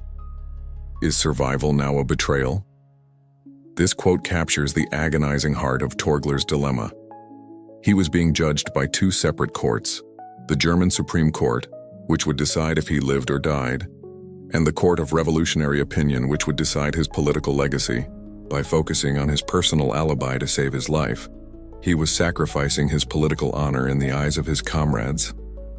The Comintern-sponsored Brown Book, the primary piece of anti-Nazi propaganda about the fire, celebrated Dimitrov but pointedly criticized Torgler's lack of fight, implicitly branding him a coward. The ultimate meta-commentary on Torgler's fate is that it perfectly illustrates the tragic decimation of the German opposition. He would, as we will see, be acquitted. But what did that acquittal mean? He was released into a Germany where he was a political pariah. The Nazis would never trust him. The communists, who officially expelled him from the party in 1935, saw him as a traitor. He was a leader with no one left to lead, a free man in a nationwide prison. To survive, he was eventually forced into the humiliating position of working as a propaganda analyst for Goebbels' ministry during the war. His story is a chilling reminder that in a totalitarian system, personal innocence is a meaningless concept. The system itself is guilty, and it contaminates all who pass through it, survivor and victim alike. While Torgler fought for his life and Dimitrov fought for his cause, the five old men on the judge's bench listened. And after months of testimony, propaganda, and political theater, they had to make a decision. After 3 months of high drama, political theater, and global humiliation, the moment of judgment arrived. On December 23, 1933, the 5 judges of the German Supreme Court, led by their president, Dr. Wilhelm Bünger, entered the Leipzig courtroom to deliver their verdict. The air was thick with tension. The Nazi leadership expected, at long last, the legal confirmation of their narrative. The world's press leaned forward, waiting for the final act. What came next was not the scripted finale the regime had demanded, but a stunning and final act of defiance from Germany's old legal order. The judge's decision to acquit the communists was a final, futile act of judicial independence, a brave defense of principle in a nation that had already abandoned it, and it was a move for which the judiciary itself would pay dearly. Dr. Bünger began reading the lengthy verdict. The first part was no surprise. Marinus van der Lubbe, the man found in the building, the man who had confessed to his part in the arson, was found guilty of treason and arson. He was sentenced to death by beheading. But then Bünger turned to the other 4 defendants, the men at the very heart of the state's conspiracy theory. He declared Ernst Torgler acquitted. He declared Georgy Dimitrov acquitted. He declared Blagoy Popov and Vasil Tanev acquitted. A wave of shock and disbelief rolled through the courtroom. The international journalists scrambled from their seats, rushing to file the astonishing news. The prosecution sat in stunned silence. The Nazi officials observing the proceedings were white with fury.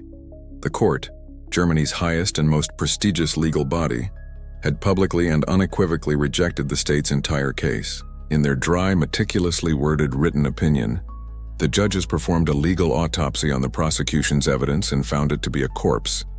They stated, with the full authority of the Supreme Court, that there was not a single shred of credible evidence to link Torgler, Dimitrov, or the other Bulgarians to the Reichstag fire. This verdict was not the work of closet liberals or anti-Nazi rebels. Dr. Bunger and his colleagues were arch-conservatives. They were German nationalists who despised communism and fundamentally supported the new government's authoritarian direction. But they were also jurists from a proud, century-old legal tradition. They were men of principle, and the case presented to them was a grotesque affront to that principle. It was a case built on the testimony of perjurers, coerced witnesses, and the hysterical, fact-free rantings of Minister-President Göring. For these old judges, it was a matter of professional honor. The state had asked them not to render a verdict, but to rubber stamp a lie, and their pride would not allow it. Uncomfortable quote, attributed to presiding Judge Dr. Wilhelm Bunger in a private conversation with a colleague. They brought us a folk tale, a collection of rumors from the gutter and threats from the ministry, and they expected us to call it evidence. I have sent men to the gallows in my career, but always on the basis of fact and law. The prosecution offered neither. Göring's performance was a national disgrace. Are we, the Supreme Court of Germany, to convict men based on the temper tantrum of a minister? To do so would mean that law itself is dead. My duty is to the German legal code, not to the Reich minister's ego. Let them rage. We have done our duty according to the law. What they do with the law tomorrow is in their hands, not ours. And rage they did. Hitler was reportedly in a fury when he heard the news. Göring was incandescent. Goebbels' propaganda ministry immediately went into damage control, portraying the verdict not as a failure of the prosecution, but as a failure of the justice system itself. The courts, they screamed, were filled with weak, legalistic old men who lacked the National Socialist spirit to deal with the nation's enemies. The acquittal itself was a sham. Did the four men walk free? Of course not. The moment they stepped out of the courthouse, they were immediately rearrested by the Gestapo and taken into protective custody. The court could declare them innocent, but the secret police had the final say. The meta-commentary on this courageous verdict is one of deep tragedy. The judge's act of defiance did not save the rule of law in Germany. It precipitated its final violent death. For Hitler, the Leipzig trial was an intolerable humiliation and a lesson learned. He would never again entrust a politically sensitive case to the traditional court system. He would never again allow the legalistic trifles of old-school judges to interfere with his will. The verdict of defiance was the direct cause of the creation of a new, terrifying judicial body, the Volksgerichtshof, the People's Court. The judges at Leipzig had won the battle, but in doing so, they had ensured their entire profession would lose the war. Their honorable stand was the last gasp of a dying world, a final futile protest before the darkness became absolute. The acquittal of the four communists at Leipzig was not celebrated within Germany as a triumph of justice. It was condemned by the Nazi leadership as an act of treason by the judiciary. For Adolf Hitler, the trial was the ultimate humiliation. He had invited the world to witness the legal condemnation of his enemies, and instead, his own government had been exposed as incompetent and its leaders as liars. His response was not introspection or reform. It was pure, unadulterated revenge. Humiliated by the Leipzig verdict, Hitler immediately moved to create the Volksgerichtshof, the People's Court, a parallel legal system of terror designed to ensure that no German judge would ever have the power or the courage to defy the will of the state again. The law establishing this new court was passed on April 24, 1934, just 4 months after the Leipzig verdict. Its very existence was a direct rebuke to the judges of the Supreme Court. The Volksgerichtshof was given special jurisdiction over a broad and vaguely defined range of political offenses: high treason, treason, and attacks on the state. These were, of course, the very charges on which Dimitrov and Torgler had been acquitted.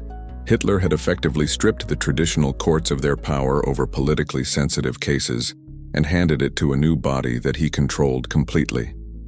This was not a legal reform. It was a judicial coup. The structure of the People's Court was a deliberate mockery of impartial justice. A panel of 5 judges would hear each case. Only 2 of these were professionally trained jurists. The other 3 were lay members, typically a fanatical party official, a high-ranking officer from the military, and a member of the SS or SA. The verdict was decided by a majority vote, meaning the political and military appointees could always overrule the professional judges. These were not jurors.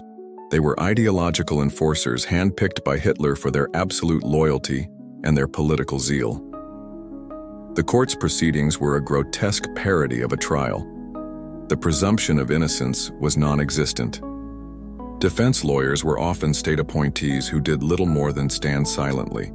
And on the rare occasions they tried to mount a real defense, they were shouted down by the presiding judge. The court's most infamous president, the terrifying Roland Freisler, became the embodiment of its philosophy. A shrieking, hysterical fanatic, Freisler would act as prosecutor, judge, and jury, screaming abuse and insults at the defendants, who were often denied any chance to speak in their own defense. For Freisler and his ilk, the court was not a place to determine guilt, but a place to perform it. It was a stage for the ritual annihilation of the state's enemies. Uncomfortable quote, attributed to Roland Freisler in a speech to Nazi legal students. Some still speak of the independence of the law. What nonsense. In the National Socialist state, the law has only one independence: its independence from any force that might weaken the German folk. The law is not an abstract set of rules. It is a living weapon in the hand of the Führer. Our role as judges is not to be impartial. Our role is to be soldiers on the judicial front. We do not weigh evidence to find some mythical, objective truth. We listen only for the heartbeat of the people and the will of the Führer.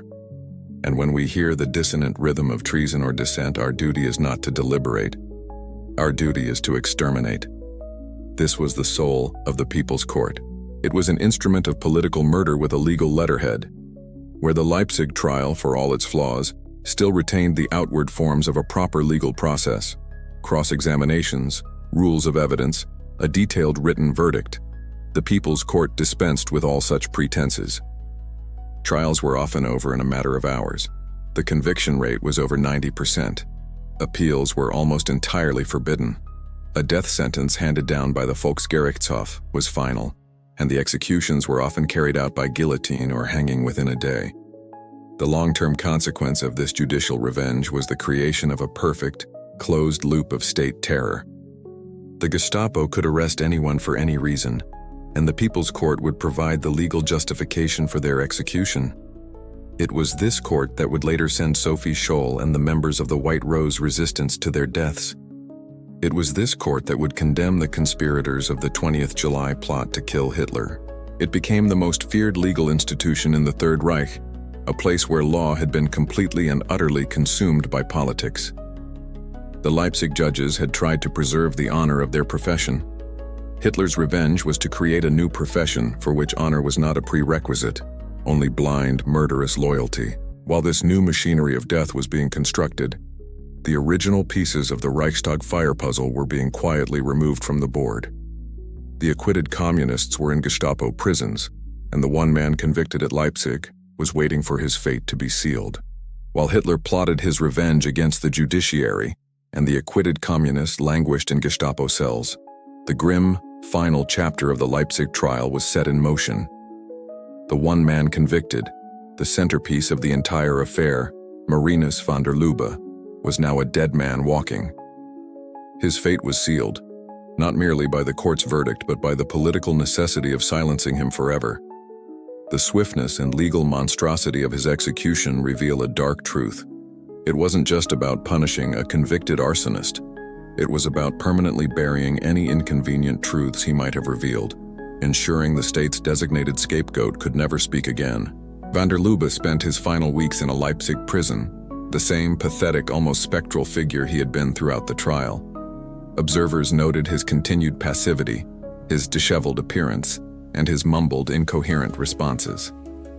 Whether this was the result of psychological torture, chemical manipulation by his jailers, or a complete mental breakdown, remains one of the enduring mysteries of the case. He was a broken vessel, a man whose individual identity had been methodically erased to make way for the political symbol the state required him to be. His death sentence was a legal abomination.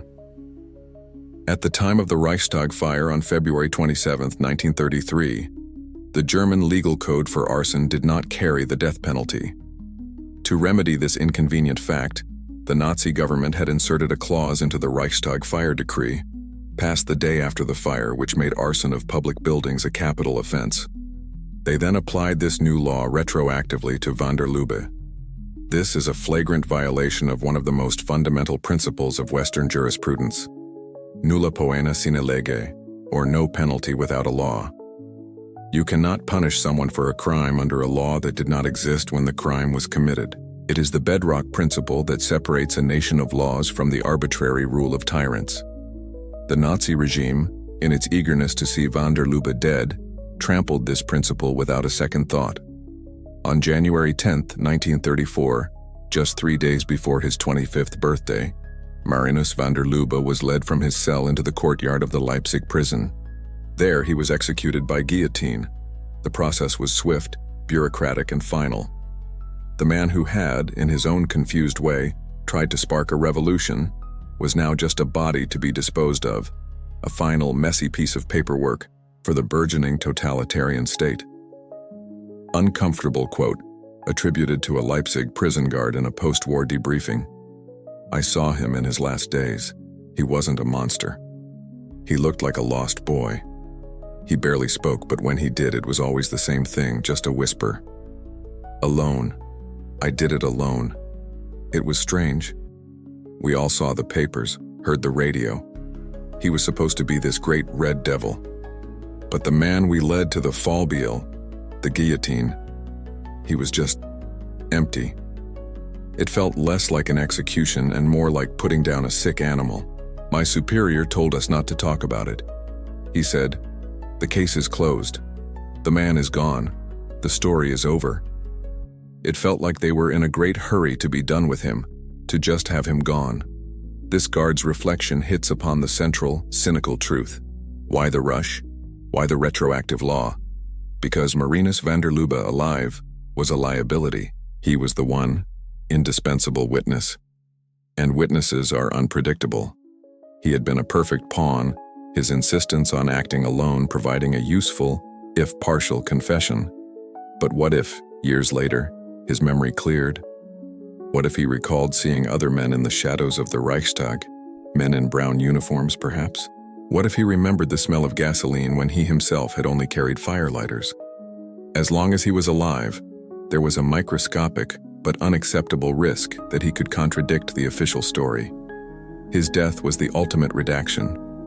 It wasn't justice, it was a cleanup operation, the permanent silencing of a state's secret. The meta-commentary on his fate is a chilling one. The use of an ex post facto law to kill him was a signal to the entire German population. It meant that the past was no longer fixed. The state could reach back in time to make your previously legal actions illegal, to make your misdemeanor a capital crime. It meant there was no safety, no certainty, no shelter in the law. The law was now a time machine in the hands of the executioner. With the death of this one pathetic Dutchman, the Nazi state announced that it was not only the master of Germany's future, but of its past as well. While the Nazis worked to bury this truth at home, their enemies were working just as hard to broadcast their own version of it to the entire world. As the Nazi state was busy consolidating its power at home, executing its scapegoat and building its terror courts, a parallel war was being waged on the global stage. This was a war of information, a battle of narratives, and the Nazis were not the only ones with a mastery of propaganda. The international communist movement, directed by Moscow and organized by one of the 20th century's most brilliant propagandists, launched a devastatingly effective counteroffensive. This campaign, centered around a volume known as the Brown Book of the Hitler Terror, was brutally effective in shaping world opinion, but it also achieved its victory by promoting its own set of fabrications and half-truths, forever muddling the historical record. The mastermind of this counterattack was Willy Münzenberg, a German communist exile based in Paris, Münzenberg was the Comintern's chief of propaganda, a man often called the Red Goebbels for his cynical genius in manipulating mass media. He understood that the best way to fight a powerful myth was to create an even more compelling counter-myth.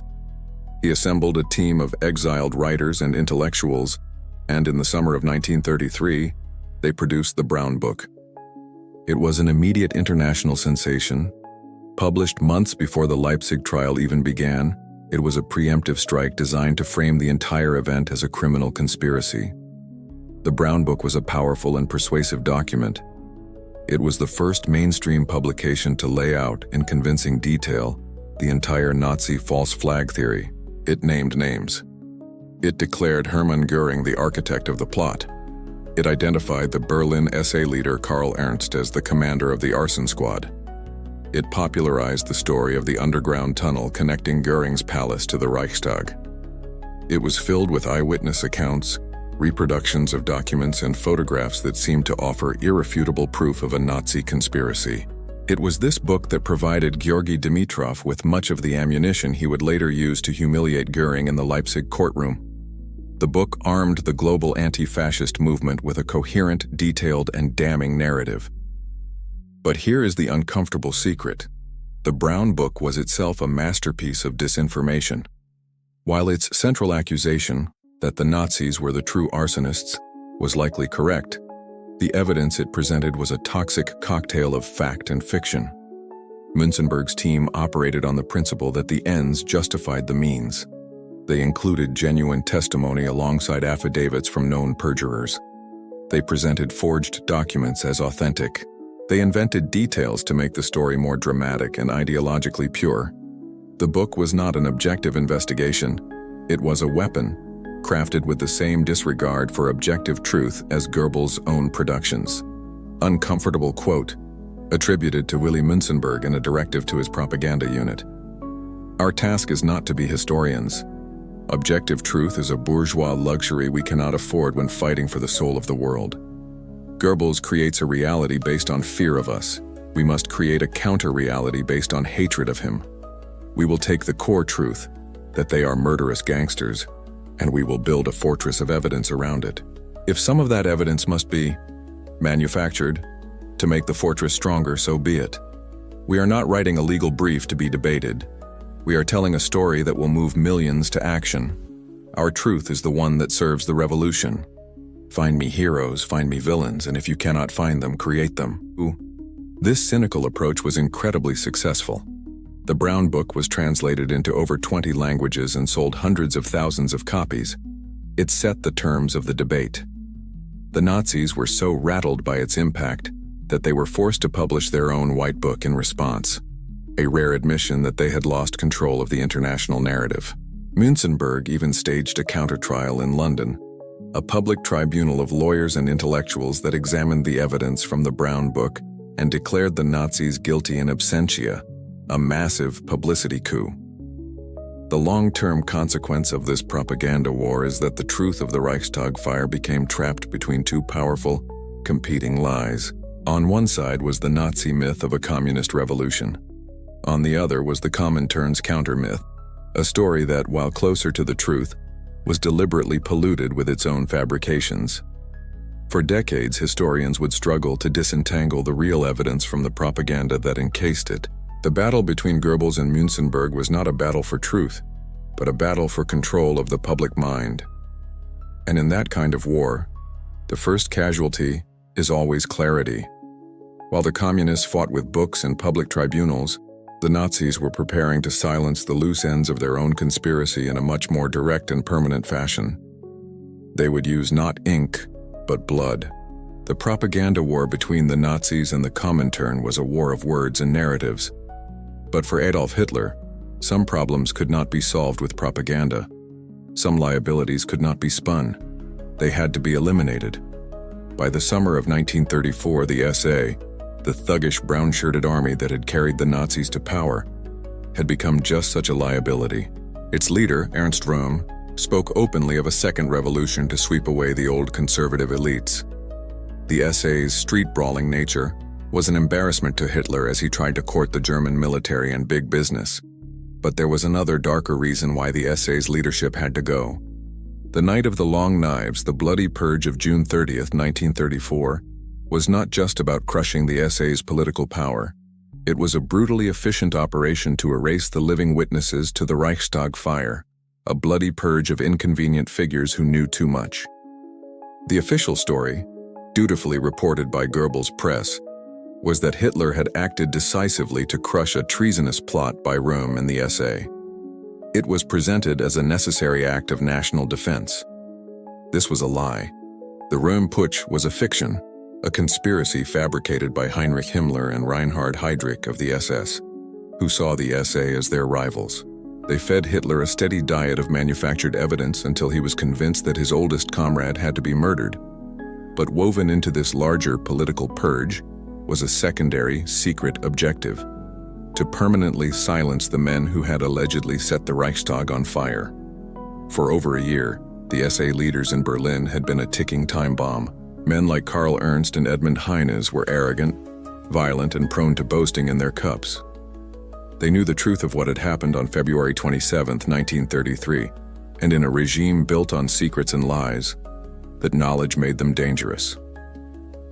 The Night of the Long Knives was the perfect opportunity to solve this problem under the cover of a larger national emergency.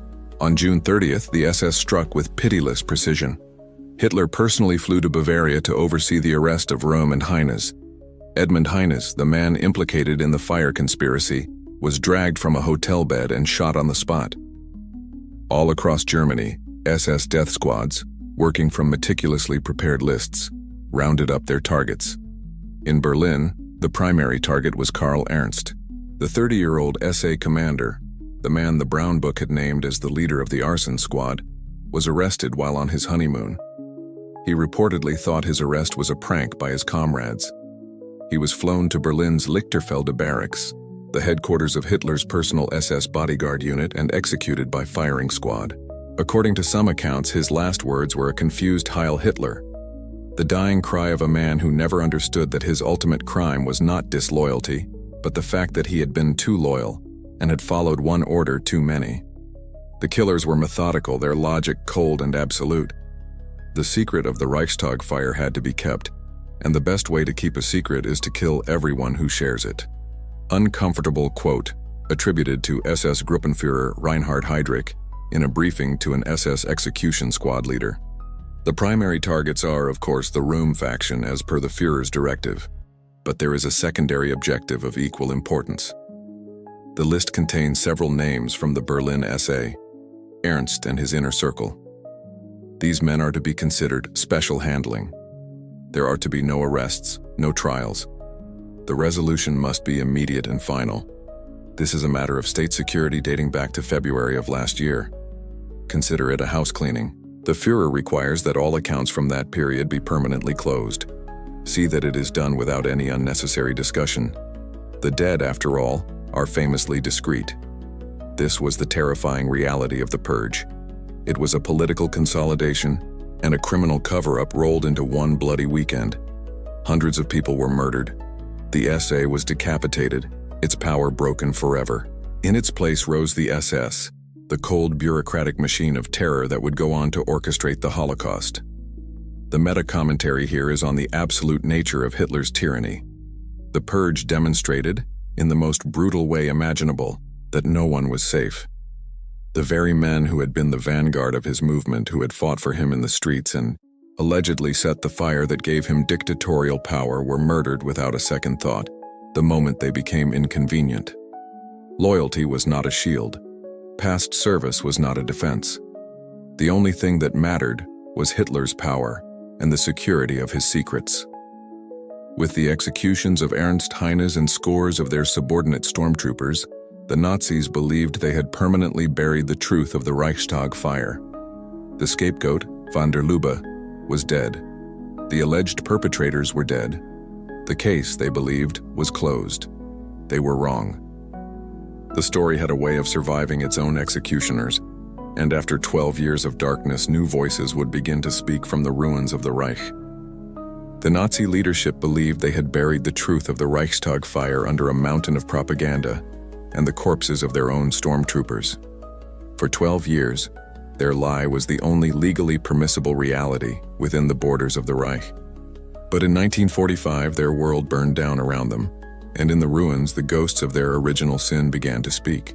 The Nuremberg trials were intended to bring the architects of a world war and the Holocaust to justice, but they also became an unexpected forum for a final reckoning with the crime that had started it all. It was here in a courtroom filled with the world's press that post-war testimony from high-ranking Nazi insiders claimed Hermann Göring had openly and proudly bragged about setting the fire himself, a deathbed confession of the regime's original sin. The most explosive testimony came from a man named Hans Bernd Gisevius. Gisevius was a complex figure, a career civil servant and police official who had worked inside the Prussian Interior Ministry and the Gestapo before becoming disillusioned and joining the German resistance. He was a genuine insider who had witnessed the regime's criminality from a front-row seat.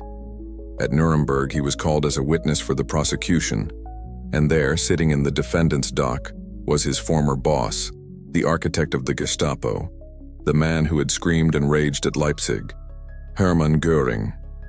Gisevius, on the witness stand, was asked directly about the Reichstag Fire. He looked towards the dock and recounted in meticulous detail conversations and events he had witnessed. The centerpiece of his testimony was a story about Hitler's birthday party in 1942. At this gathering of the Nazi elite, the conversation turned to the Reichstag building and its ugliness. It was at this point Gisevius testified that Göring, puffed up with arrogance and wine, began to boast. Uncomfortable quote, reconstructed from the trial transcripts of the Nuremberg tribunal testimony of Hans Gisevius. Göring's face lit up, and he began to brag, slapping his thigh with glee. He shouted for all to hear, "The only one who really knows about the Reichstag is me because I set it on fire." He then went on explaining how he had laid the plans with his men from the SA. He described how they had waited for the crazy Dutchman to arrive, and how they had used their own accelerants to turn the man's small fire into a spectacular inferno. He was laughing, describing it as his greatest masterpiece. To him, it was not a crime, but a brilliant piece of political theater. He was immensely proud of it. Gisevius's testimony was a bombshell. It was the first time an insider had so directly and vividly accused one of the top Nazi leaders of the crime. And his was not the only voice. General Franz Halder, the former chief of the Army General Staff, submitted an affidavit to the court recounting a similar story.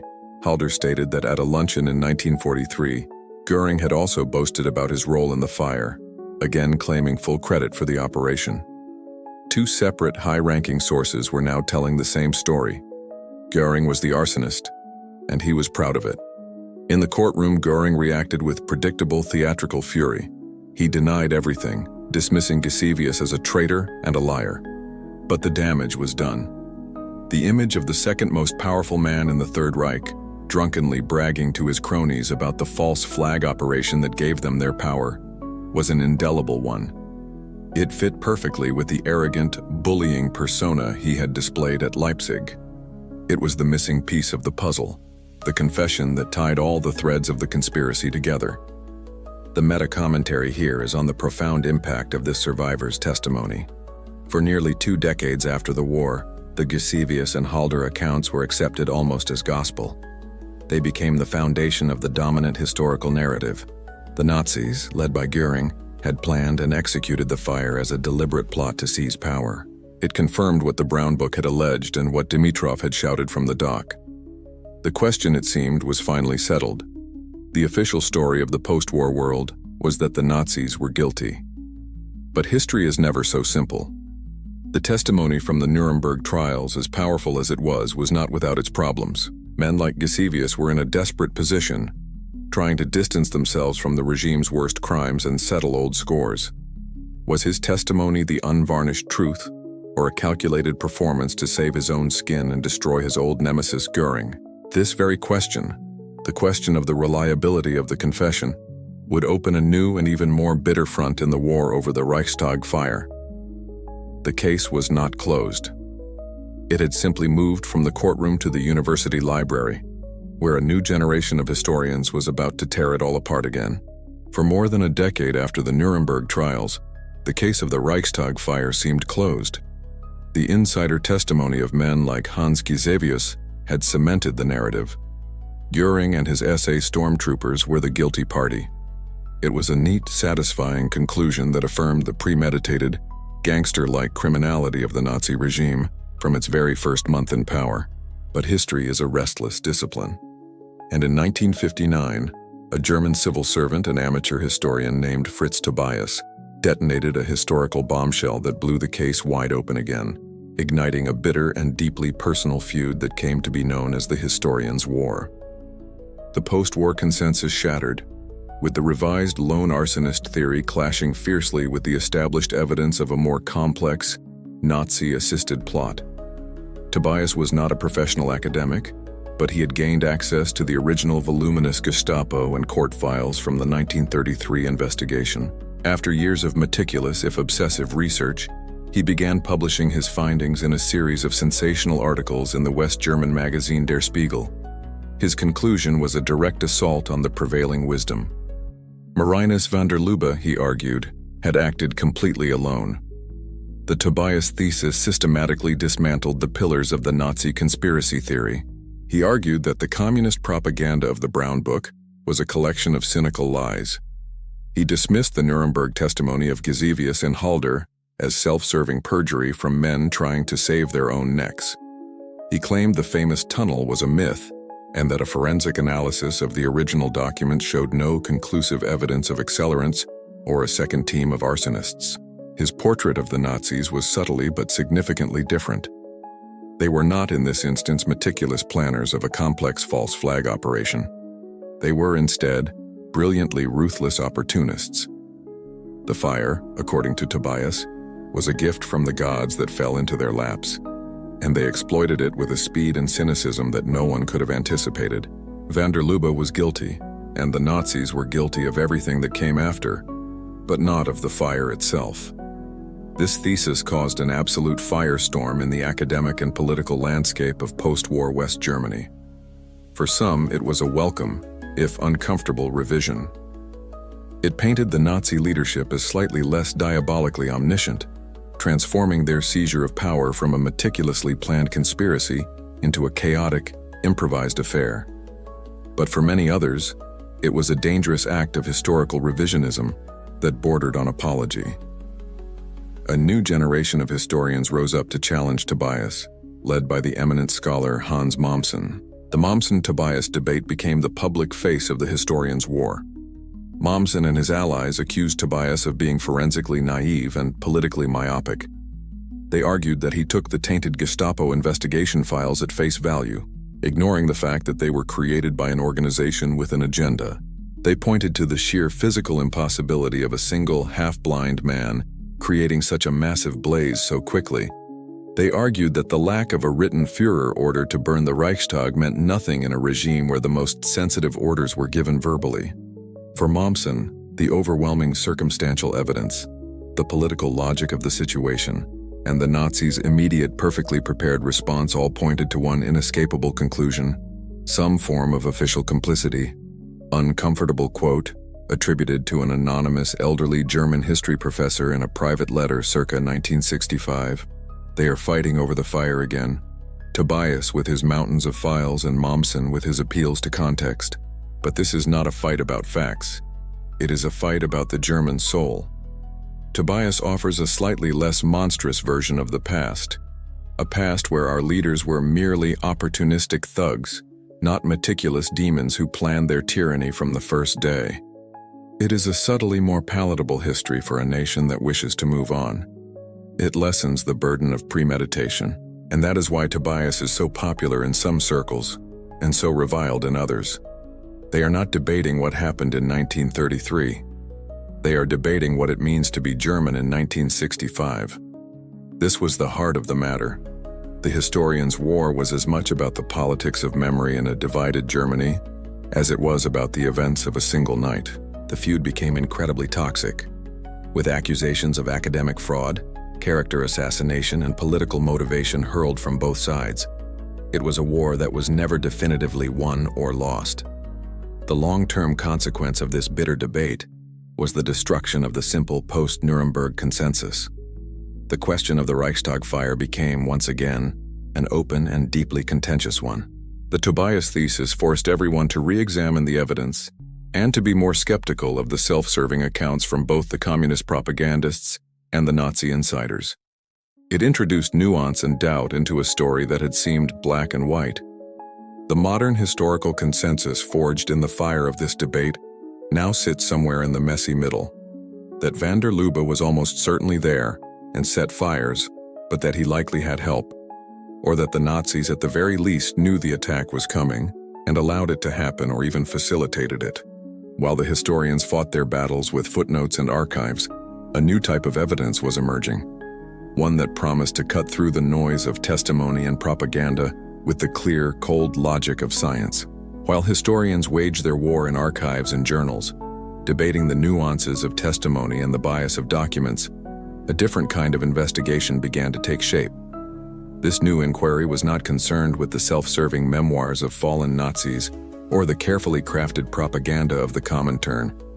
It was concerned with the cold, hard laws of chemistry and physics. In recent decades, modern forensic science has been brought to bear on the century's greatest political arson case, and its conclusions are stark. This new analysis of the original evidence suggests with a high degree of certainty that a single person could not have set such a massive blaze so quickly, lending powerful scientific weight to the conspiracy. This is the story of science versus the state.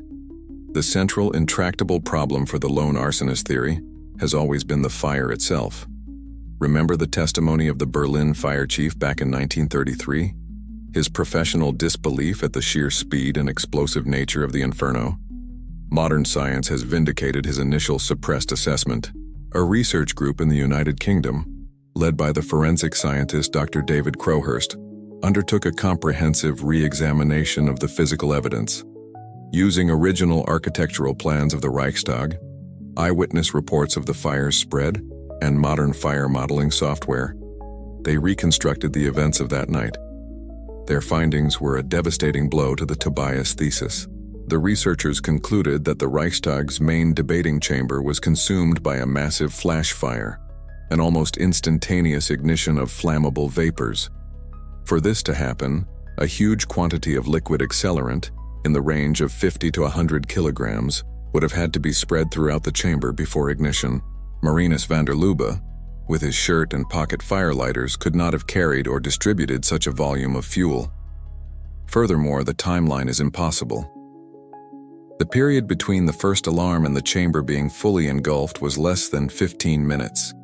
A single person, even one who wasn't nearly blind and operating in a dark, unfamiliar building, simply could not have accomplished the task. The science is clear. The fire was a professional operation, requiring a team and a significant amount of accelerant. Further analysis has only deepened the suspicion. In 2001, a German forensic investigation re-examined the materials found in van der Lubbe's possession. They found traces of a self-igniting substance, like phosphorus, which might explain how he started his small fires so quickly. But this only deepens the mystery. If he had a self-igniting fuel, why would he also need the help of a larger team with gasoline? The most plausible scenario, supported by the scientific evidence, is a dual-track event.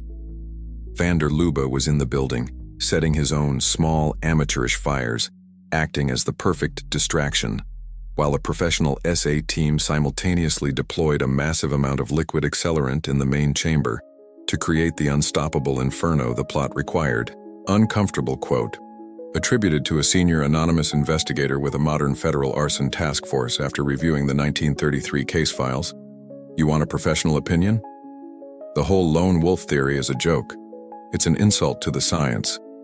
You look at the burn patterns described, the rate of travel, the structural involvement. This isn't a homeless guy with a match. This is what we call a poured line job, and a big one. It's a signature of a multi-person arson team trying to guarantee total destruction of a target area. They used a massive fuel load. Any first-year academy recruit would flag this as a conspiracy in the first 10 minutes. The fact that the official 1933 investigation concluded otherwise isn't a sign of incompetence. It's a sign of a cover-up. The science doesn't lie. Ever. This is the clear verdict of modern science. It cannot give us the names of the men in the tunnel. It cannot read Hermann Göring's mind. But it can tell us what is physically possible and what is not. And a lone, half-blind man creating the Reichstag fire is, from a forensic standpoint, not possible. The science cuts through the layers of propaganda and the self-serving testimony. It provides an objective baseline against which the historical narratives can be measured. And it tells us that the narrative closest to the physical truth is the one the Nazis tried so desperately to bury, the story of a conspiracy. The meta-commentary here is on the evolving nature of historical truth. History is no longer just the study of texts. It's an interdisciplinary field where scientific analysis can be used to hold historical claims accountable. The forensic re-examination of the Reichstag fire has fundamentally shifted the debate back in favor of Nazi complicity. It demonstrates that while states can lie and witnesses can be unreliable, the laws of combustion are immutable. In the long war between political narrative and physical reality, reality eventually leaves evidence. With the science pointing so strongly back towards a plot, we are left to contemplate the fire's ultimate legacy, not just for Germany, but for the world, as a terrifyingly successful political blueprint. The smoke from the Reichstag fire cleared long ago. The historical debates over who held the matches and who carried the gasoline will likely never be settled to everyone's satisfaction. But the ultimate chilling significance of the event lies not in its murky origins, but in its brutally clear legacy.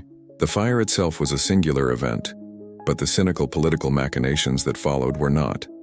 The Reichstag fire and its aftermath became the quintessential global blueprint for a modern dictatorship, a terrifyingly simple, four-step formula for using a manufactured or exploited crisis to suspend civil liberties and seize absolute power. This is the blueprint, written in the ashes of German democracy. Step 1. The shock doctrine. You need a crisis, a sudden, shocking event that terrifies the population and shatters their sense of security. It must be visceral, visual, and deeply frightening. For the Nazis, this was the spectacular, unbelievable sight of their own parliament building burning against the night sky. The crisis creates a vacuum of fear and a desperate public demand for immediate, decisive action. Step 2. The instant villain. Before the smoke has even cleared, before any real investigation can take place, you must provide the public with a villain. This villain must be a group that is already feared and hated, an other that can be easily demonized. For the Nazis, it was the perfect enemy, the Judeo-Bolshevik conspiracy. Göring's immediate, on-the-scene declaration of a communist plot was not an act of investigation. It was the crucial second step of the formula, creating a narrative of existential threat. Step 3. The Faustian bargain. With the public terrified of the manufactured threat, you offer them a simple, brutal bargain, your freedom in exchange for your safety. You present a legal instrument that grants the state extraordinary, sweeping powers, framed as a temporary emergency measure to deal with the crisis. This was the Reichstag Fire Decree, a document that promised to protect the people in the state by systematically stripping them of every fundamental right. Step 4. The Purge. You use your new absolute emergency powers to do what you always intended to do, physically annihilate your political opposition. This is not a debate, it is a decapitation strike. The mass arrests of communists, socialists, and liberals in the days after the fire were not about finding the arsonists. They were about using the crisis as legal cover to permanently remove every obstacle to one-party rule. This four-step process is the terrible genius of the Reichstag fire model. It is a formula for weaponizing public fear. It hijacks the democratic process, replacing debate and deliberation with a primal demand for security at any cost. Uncomfortable quote, attributed to a fictional modern political consultant in an anonymous interview. People think seizing power is complicated. It's not. It's about understanding fear. Democracy is a conversation, and conversations are slow. What you need to do is end the conversation. You create a moment of such intense primal fear that the conversation stops. A bombing, a fire, a plague, the specifics don't matter. What matters is the shock. In that moment of shock, the public doesn't want a debate, they want a savior. They don't want freedom, they want a fortress. The first rule of a successful power grab is that you must make the people beg you to take their liberties away. The Reichstag Fire is the master class. It's chapter 1 in the playbook. This blueprint has been studied, adapted, and deployed by authoritarian regimes and would-be dictators across the globe for nearly a century. The very phrase "a Reichstag fire" has entered the political lexicon as a shorthand for a faked or manipulated crisis, a suspected false flag operation designed to justify a crackdown. Whenever a nation's democracy is suspended in the wake of a sudden, convenient tragedy, the ghost of the Reichstag fire is invoked. The ultimate meta-commentary on this legacy is the corrosive paranoia it has injected into modern politics. The fire taught the world a terrible lesson, that governments are capable of committing horrific crimes against their own people to further their own power. It created a deep and often justified suspicion of official narratives, especially in times of emergency. Cui bono? Who benefits? This question, which Dimitrov hurled at Göring in the Leipzig courtroom, has become the reflexive response of a public conditioned to suspect that every crisis might be a conspiracy. This pervasive distrust, this assumption of bad faith, is the fire's most toxic and enduring legacy. But while the blueprint of the fire spread around the world, its legal and moral status in the country of its birth was still, remarkably, an open question, one that would take modern Germany decades to finally address. While the Reichstag fire became a global metaphor, a blueprint for tyranny studied and debated around the world, a strange and uncomfortable fact lingered in the country where it all began. For decades after the fall of the Third Reich, the verdict of the Leipzig court, the one that had sent Marinus van der Lubbe to the guillotine, remained, technically, on the legal record books of Germany. The man universally acknowledged as a scapegoat was still, in the cold letter of a law passed by a criminal regime, a convicted traitor. The long, difficult process of correcting this historical injustice would culminate in 2008, with Germany's posthumous apology, a quiet, almost bureaucratic legal decision that amounted to a formal admission that the entire legal basis for the Nazi regime's first tyrannical acts was a complete and utter sham. The fight to clear van der Lubbe's name began shortly after the war, led by his brother, Jan van der Lubbe. It was a frustrating, decades-long odyssey through the thickets of the new West German legal system. The first significant break came in 1967, when a West Berlin court retroactively changed the 1933 sentence. The death penalty was commuted to 8 years in prison. But this was not a full acquittal. The court based its decision on the finding that van der Lubbe was likely mentally unstable, effectively trading the verdict of traitor for madman. For those who saw him as a political pawn, this was an insult, a way of invalidating his political motives and avoiding the larger question of the trial's legitimacy. The case lay dormant for years. Then in 1998, the modern German Bundestag passed a historic law, the Gesetz zur Aufhebung nationalsozialistischer Unrechtsurteile in der Strafrechtspflege, the law on the annulment of unjust National Socialist verdicts in criminal justice. This law created a powerful new legal instrument. It automatically nullified any verdict handed down between 1933 and 1945 that was based on laws and concepts specifically created to enforce the Nazi tyranny. Armed with this new law, a German lawyer named Gerhard Ries took up van der Lubbe's cause. He argued that the entire case against the Dutchman was a political show trial, and that his death sentence was based on a specific, uniquely Nazi piece of legislation, the retroactive application of the death penalty for arson. The case went all the way to Germany's highest court, the Federal Court of Justice.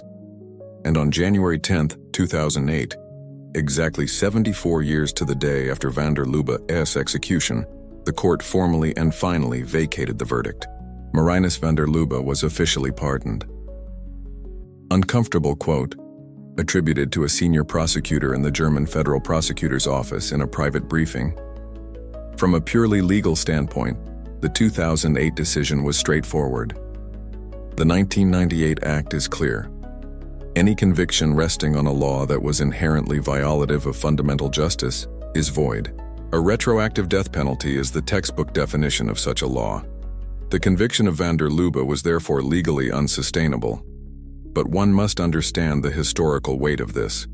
By nullifying this specific verdict, the German Federal Republic is making a profound statement. We are legally invalidating the founding crime that the Nazi state used as its pretext. We are formally declaring that the legal process which justified the Reichstag Fire decree was itself illegitimate. It is, in the driest and most technical way possible, a complete repudiation of the state's very origin. This was the quiet climax of the entire 75-year saga. There were no dramatic courtroom speeches, no defiant defendants. There was only a sober legal order from a modern democratic state. This posthumous pardon was a crucial act in Germany's long and painful process of Vergangenheitsbewältigung, of mastering its past. It was a modern nation looking back at the precise moment of its own democratic death and issuing a formal legal declaration that the entire process had been a crime. It confirmed that the justice of the Third Reich was not a flawed or biased system, but the polar opposite of justice itself. The pardon, however, does not solve the historical mystery. It is a legal act, not a historical one. It nullifies the unjust verdict of treason passed by the Nazi court. It does not and cannot determine whether van der Lubbe actually set any fires that night. It simply affirms that he was the victim of a judicial murder, regardless of his actual actions. The historical debate about his role and the role of the SA continues. But the legal case is now, finally, closed. Yet even with this final formal apology from the German state, the power of the original lie persists. The story of the Reichstag fire continues to cast its long, dark shadow, a lie that has proven to be more durable than the men who told it, the regime it created, and even the building that was its stage. We have traveled from the smoke-filled halls of the German parliament to the sterile Leipzig courtroom, from the secret purge of the SA to the sober legal chambers of the modern German state. We have sifted through the ashes of history, weighed the competing narratives, and examined the cold, hard verdict of science. After all of this, we are left with one final haunting question. What is the ultimate truth of the Reichstag fire? The answer, and this may be the most cynical and uncomfortable truth of all, is that the final, definitive, factual truth of who lit the match no longer matters. The ultimate secret of the Reichstag fire is that its historical power does not lie in the truth of its origin, but in the terrifying, undeniable success of the lie that it birthed. A lie that built a totalitarian state and changed the world forever. Think of the lie's incredible journey. It was born in the first moments of the inferno, proclaimed with theatrical certainty by Hitler and Goering before any evidence could be gathered. It was given the force of law by the Reichstag Fire Decree, a document that used the lie as the pretext to murder a constitution. It was amplified into a national psychosis by Goebbels' propaganda machine, which transformed a phantom threat into a visceral, nationwide terror. The lie was given a human face in the pathetic figure of Marinus van der Lubbe, a man whose individual story was erased to serve a monstrous narrative. And it was this lie in the end that provided the foundational justification for everything that followed. The concentration camps, the secret police, the abolition of all political dissent, and the creation of a state built on absolute unrestrained power. The lie worked. That is the fundamental, inescapable fact. Whether the Nazis were meticulous conspirators who planned the fire, or merely brilliant opportunists who seized upon a gift from a madman, is a vital question for historians. But for the millions of victims of the regime, the distinction is academic. The outcome was the same. The lie was the key that unlocked the cage. The debate over who forged the key is less important than the fact that it turned in the lock. The lie became a foundational myth, and a myth, once it takes root in the public imagination, becomes its own form of truth, a political truth that is often more powerful than any objective fact. Uncomfortable quote, attributed to an anonymous 20th century political philosopher. All powerful states are built upon a foundational myth. Often, it is a story of heroic sacrifice or divine liberation, but occasionally a state is built upon a foundational lie. The Reichstag fire is the supreme example. The lie, that the nation was under attack from a demonic internal enemy, was so potent that it created its own reality. People did not just believe the lie, they inhabited it. They felt the fear. They demanded the salvation. The lie, repeated with enough force and conviction, ceased to be a statement about reality and became reality itself. And a reality built on such a foundation can justify anything. The truth cannot compete, because the truth is complex and unsatisfying. The lie is simple, emotional, and total. It is the perfect political weapon. This is the fire's ultimate legacy. It is not just a historical event. It is a permanent and terrifying warning. It is a case study in the fragility of democratic society and the mechanics of its destruction. It teaches us that democracies do not always die in violent revolutions or foreign invasions. Sometimes they are burned down from the inside by political arsonists who understand that the easiest way to seize power is to first convince a frightened people to hand it to them willingly. The Reichstag Fire is a perpetual reminder that the moment a society values security over liberty, the moment it agrees to sacrifice freedom for the promise of order, it is already lost. The world of 1933 is not our world, but the tools of deception and the psychology of fear are timeless. The blueprint for dictatorship that was written in the smoke of the Reichstag is still read, still studied, and still deployed. The fire is not over. It smolders in the heart of every democracy, waiting for the right combination of fear, crisis, and cynical ambition to flare up once again. And that is why this story, this lie that will not die, must continue to be told. So, where does this leave us? The ashes of the Reichstag have been swept away, the lies exposed, the verdicts rendered and overturned. Yet the story remains fundamentally unresolved. A dark mirror reflecting the terrifying ease with which a society can be made to embrace its own destruction. The cost of the secrecy of the lies a government tells its people and the secrets it keeps was a world war and tens of millions of dead. We have pieced together the narrative from the fragments left behind, the trial transcripts, the contradictory memoirs, the forensic data. But it is crucial to remember that while the history is real, the synthesis is ours. Official narratives are almost never the complete story, and it is only by exploring the paradoxes and the suppressed truths that we can begin to understand the real, devastating weight of the past. What part of the official story do you still question? What threads did we miss?